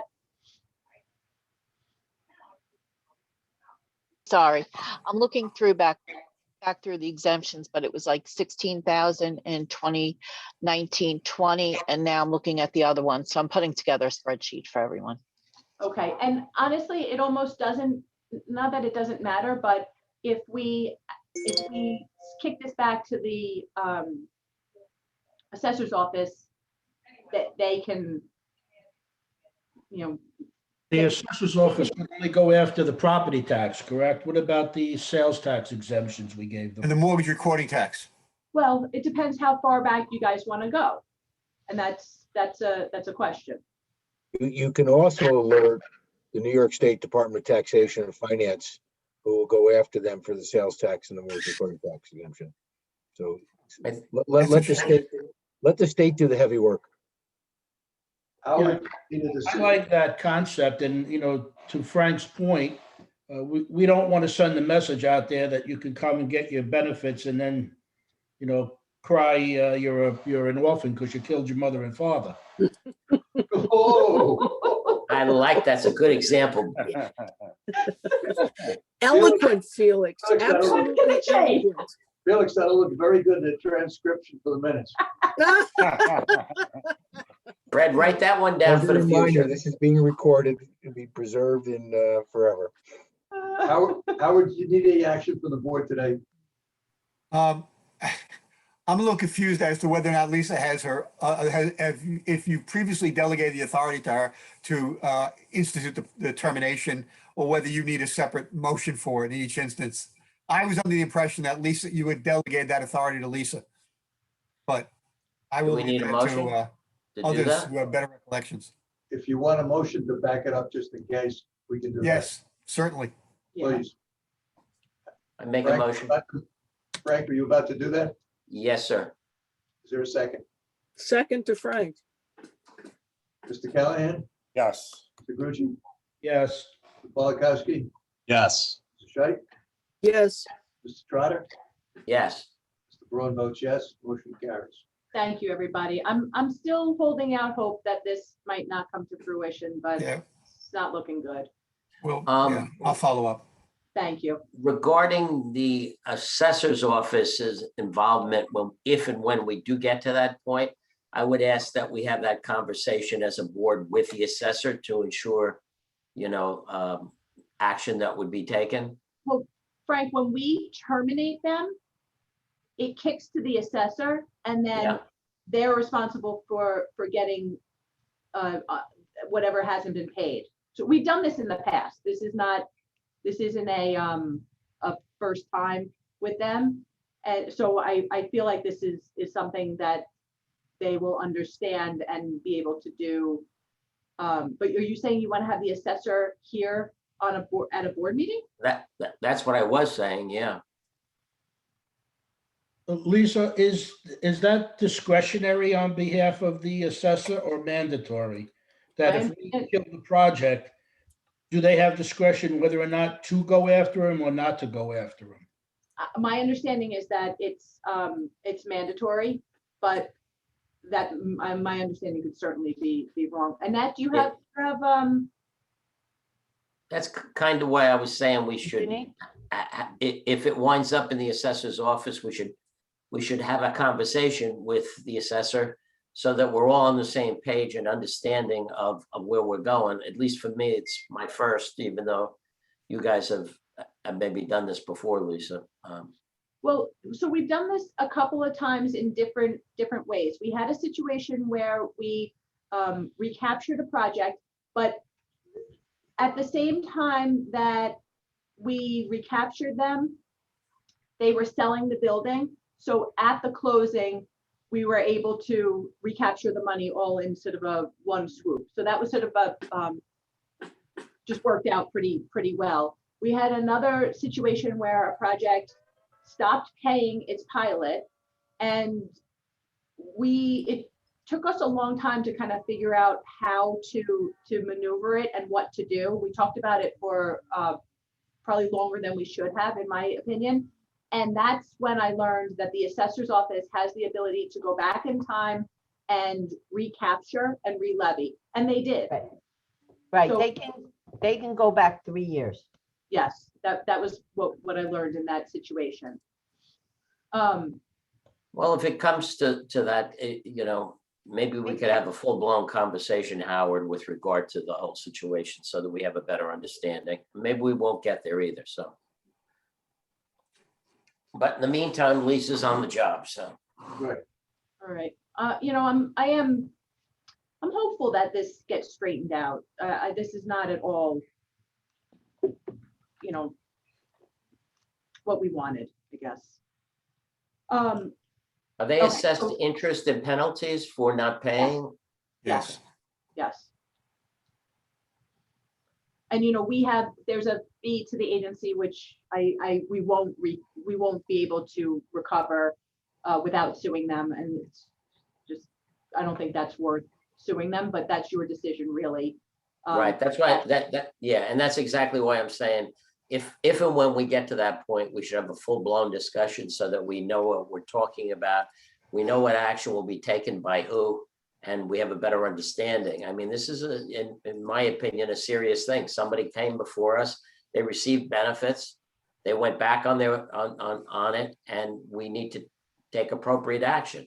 Otherwise, I think it sends a bad message, and we shouldn't be lax in our approach. But I'm not saying we are. I'm just saying, when we get to that point, I'd like to fully discuss it so that we have a better understanding of the total package regarding assessor, suing, what's not covered, what is covered, what are the amounts, those kinds of things. Howard, That's just me, so I don't know how timing-wise, anybody else feels. is it appropriate that conversation happen now? With, Well, Howard didn't sound like he was prepared to discuss it at this time, so that's I know, why I but- said that. I'm confused. You know, I will continue to reach out to the attorneys. And if we're going to terminate, we have to give another notice because we had one in place, but we let it slide. So we have to put a firm notice about the date of conveyance if it's not solved, et cetera, and then go from there. And I will, you know, I'll again alert the lawyer. I've warned him about the recapture. At the last meeting, this board voted to give them till the end of this month. Well, you guys actually said give them another month, but so I guess that was really to April 20. When was our last meeting? Was it May? March. It was March 24th. So that's until, you know, Saturday, basically. So do we need to take any action now, or is this something that we should discuss at our May meeting? Well, the longer you wait to put the things in motion, it's just going to delay everything a month and another month. So you can always Howard, pull back. What do we need to do? Let's vote. We have to give another notice of termination because we've done it once that you're in default and we're gonna reconvey. We let that slide. We waived it essentially. So we have to reinstitute that by sending a notice. My rule of thumb is I would do that on a 30-day notice. And I would send out a letter, say later this week or next week to that effect. And they'll have another month to come back to us and say, yeah, we've got this solved. We need more time. If that's the case, I'm assuming you give them more time to resolve it if they show you a decent plan. And if not, they probably will not cooperate in order to reconvey the property, to terminate.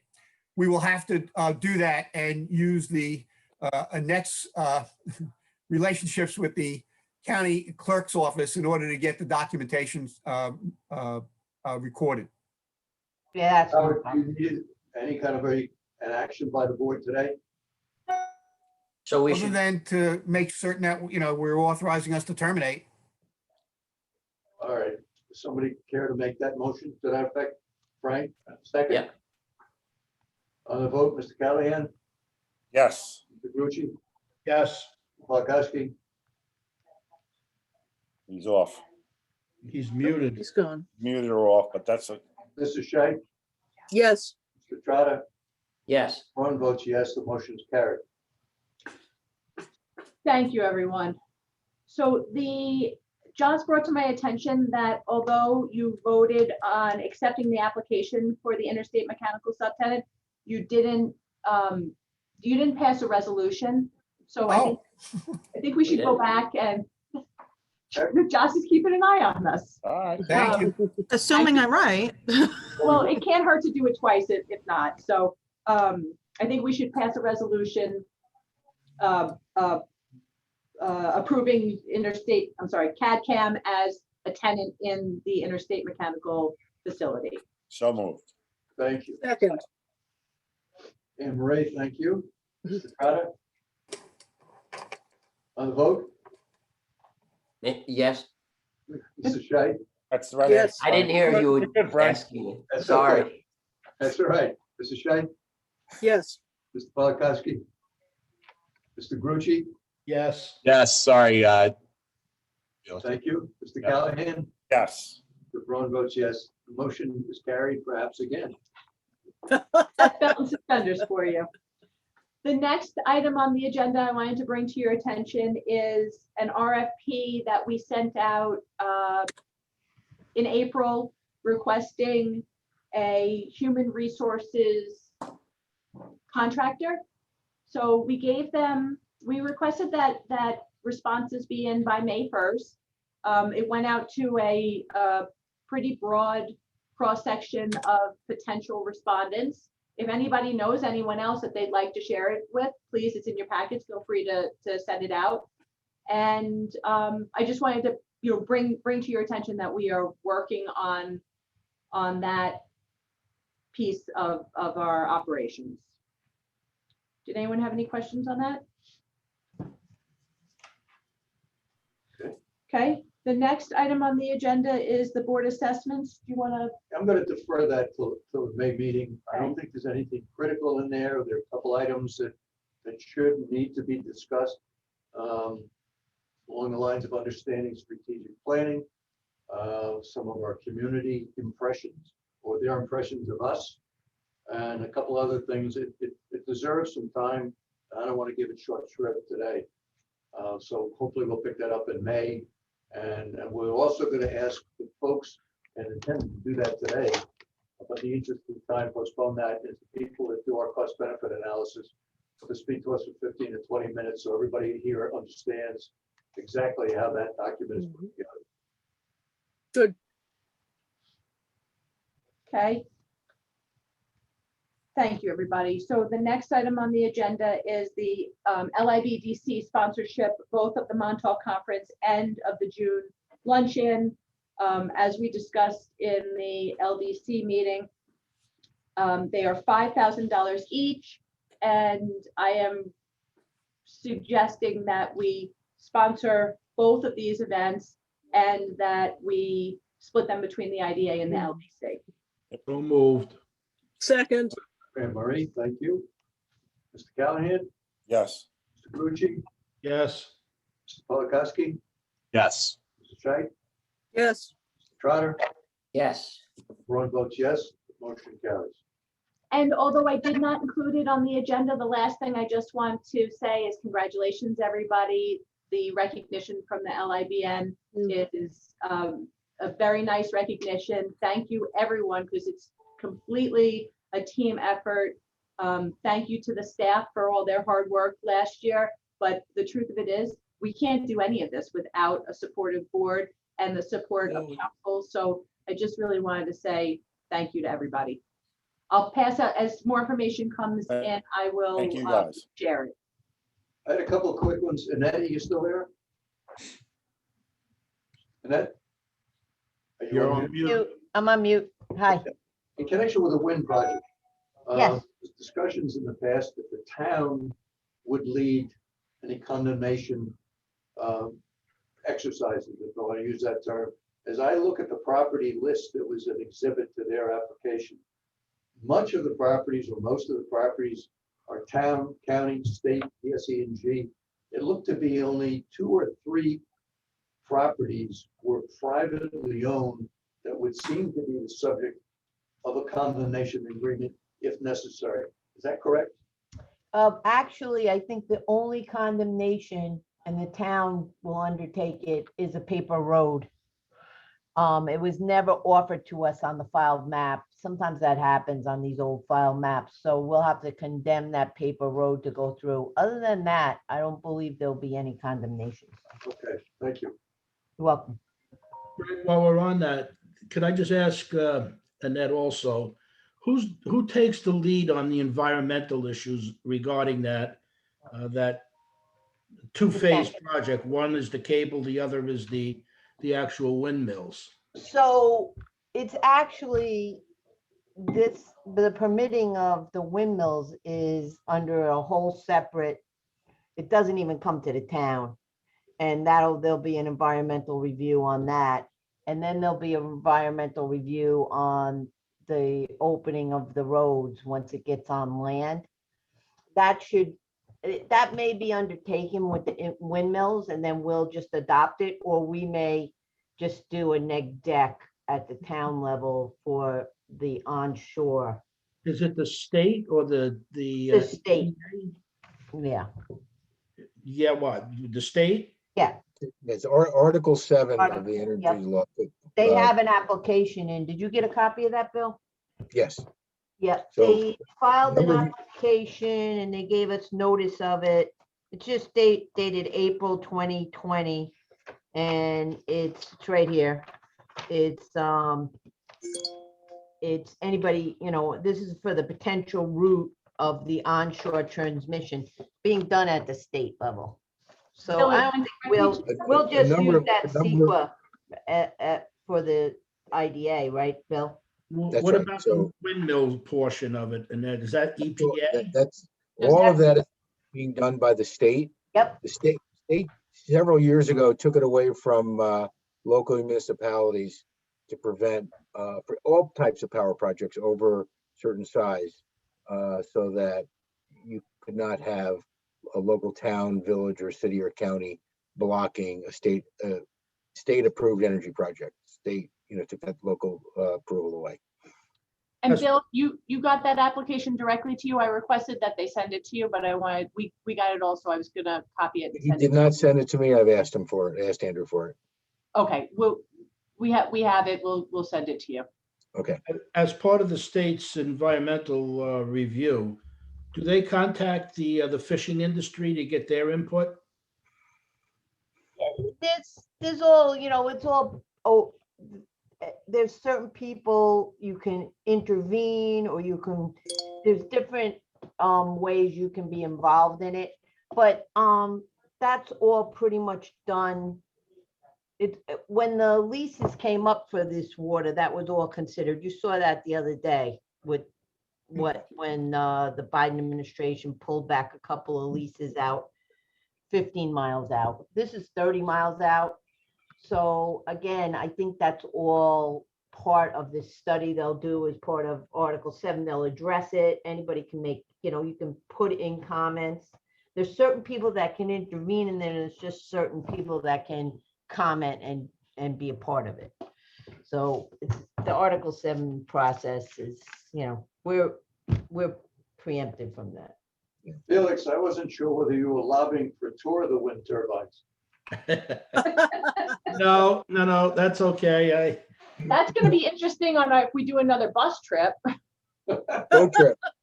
And we will. Take the ferry out of what, Montauk? Do they have a ferry? That goes that way. It goes to Block Island. There's a ferry that goes to Block Island from Montauk. Yeah, that's a good question. How do we regulate something 30 miles out when we only claim 12 miles of jurisdiction? Well, how does who regulate it? How do either the state or the federal government regulate something 30 miles out into the ocean? Federal government claims 100 miles offshore. Yeah, that's federal land. I thought it was. They're doing leases on that. Yeah. Yeah, it's all federal land. Federal government has claimed a 100-mile zone around the United States. Got it. Once you get past 100 miles, you're in the Hudson Canyon. You're not building anything out there. You're getting some good tuna. Yeah, I was just going to say that. Actually, if you look at similar things like offshore oil rigs, these kind of things on the seabed do attract a lot of sea life. So yeah, there could be some good fishing out there. Just a couple of quick ones for me. Sooner or later, it's inevitable, we're going to get some kind of an application from a commercial cannabis operation. Lisa's already gotten one piece of communication. I saw somewhere today that the law firm of Ruskin and Moscow is setting up a whole unit to deal with that. It's premature, but at some point we will have to consider that, and we'll deal with that at the time. The other two things, unless anybody's been asleep for the last couple of weeks, you may have noticed that Loyola Community Hospital, formerly Brookhaven Memorial Hospital. I'm so sorry. I had it in my notes for that LDC and I forgot to say That's it. okay. You want me to say it? Has signed a letter of intent from NYU Langone for Ah, for a future relationship. Whether it's directly through Langone or through Winthrop, who they all already own. Some of you might remember that we had similar negotiations going back probably 2 years with Stony Brook. Without giving any secrets away, Felix, I think we each drew a line in the sand, and neither one was willing to cross into the other side. Lastly, Lisa and I have been working with the highway department and third floor to try and get some relief and improvement to the road structure in the Shirley Industrial Park. I don't know if the word deplorable is appropriate, but anybody that's has driven through there recently, it really is an embarrassment to anybody who works there, and more so to visitors that come in. So more to be discussed, said about that, but hopefully we will get some relief and get some repaving done out there.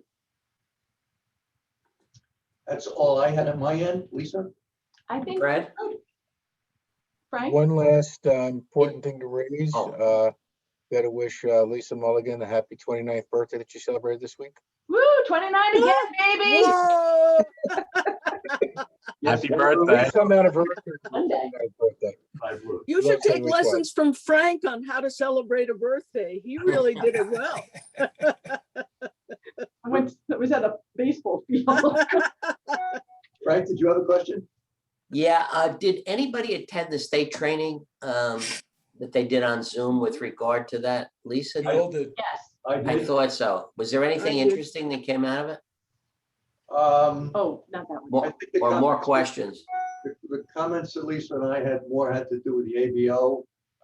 I wouldn't call them favorable, so I won't discuss them here. One thing, Frank, you mentioned after doing that training is prevailing wage, and Oh, yeah.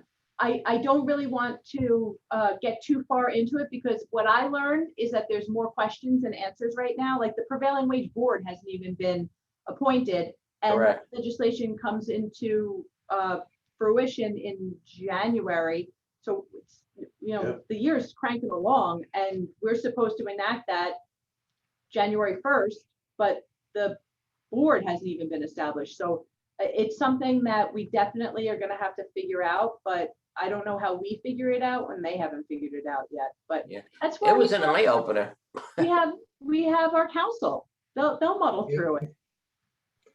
I'm Put 'em putting to Howard work. in charge of it. Thank goodness. You put Howard in charge. I think he just put Annette in charge, and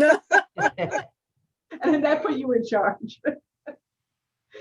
So that is something that's we do need to figure out, but I don't know how we figure it out until they figure it out.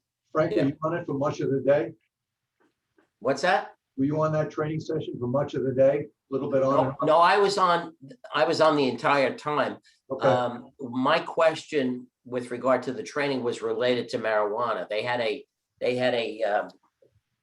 training later in the week with regard to the new legislation, and that's what I was curious if anybody was on. I think Jim did it. Jim, did Yeah, you a do few it? of us were on locally from Long Island, and once again, there's a lot more questions than there are answers at this point. So I think we're just kind of in a holding pattern, just waiting for some more direction to come out of Albany and the EDC. And doesn't the town have to vote on it?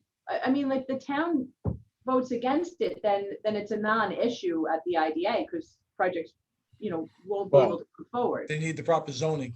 Yeah.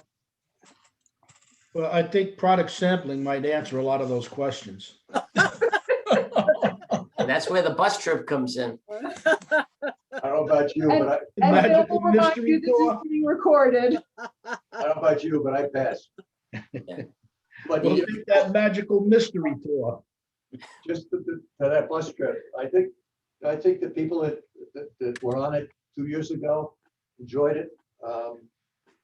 If we can, and socially distance and all the good stuff, do it again. I think it'd be very beneficial for those who were not, as well as a couple of projects that really come to fruition since that last trip. I think it'd be great. Yeah. I couldn't do it last time, so I really would like to do it. There we go. Excellent. Okay, we'll work on it. Amy's not at her desk right now. I don't know if she just heard that, but, oh, there she is. There you She heard go, it. Dame. And maybe if we could make a stop at one of them or two of them, that might be good also. You know, we had a lot of projects, so it wasn't, we weren't able to stop anywhere. But Yeah, if we can, socially distance, and it doesn't take too much time, otherwise we'll, shorten the time for the rest of it, but it's a good idea. yeah, And at some point, in the past, before you got on the board, Frank, we used to have our meetings periodically at projects Yeah, in their conference room. So if we get back to some degree of normalcy, we'll try and do that again. that would be great. we actually had a couple, we had some set up last year and then obviously It was a combination of a tour and a meeting, so it really worked out very well. yeah. It put some additional pressure on the staff to get everything ready to take with them, but it worked out very well. All right, we just loaded up the night before. I believe Okay, that the CDC's new regulations are if everyone has been vaccinated, there's no need to implement the social distancing. So for the bus tour, if everybody on the bus is vaccinated, you don't have to worry about the 6-foot separation. We just have to keep the young people who haven't gotten their vaccinations yet off the bus. Anybody who needs a vaccination appointment, the towns that we have 1,500 shots this weekend and we're probably getting more. So if there's anybody on this board that's interested, just email me separately because we're going to be getting more. Annette, do you know which one it is? The one we just had was Moderna and the one we had the time before was Moderna. Because the kids that are 15 or 16 rather than. Can only get Pfizer. Or only get Yeah. Pfizer, that's correct. Yep. But I mean, I have somebody who's like amazing at getting appointments too. That's helped so many of us get appointments for Pfizer and help a lot of people here and a lot of people that work with us. So if anybody needs an appointment, email me separately. It can help you out. Okay, thank you. I'm all done. 2 weeks as of Friday. 3 weeks as of today. Excellent. Yeah. Yeah, I'm all juiced up too. I'm done too. I'm 2 weeks as of today as well, so. I'll send you an email, Annette. Is there anything else to be brought? August board, Guys, I think that's it. Thank you so much. Wow. Thank you. we do need a resolution to adjourn. though. Yes. So moved. I see a bunch of hands go up. You're in a hurry. Mr. Callahan, Yes. Mr. Grucci, Yes. Paul Koski, Yes. Mr. Scheit, Yes. Mr. Trotter, Yes. Ron votes yes. We are finished. Thank you very much. Thank you, guys. Bye, Bye, everybody. everybody. Take care. Bye. Take good care. Take Bye, care, everybody. stay safe. So Yep. long.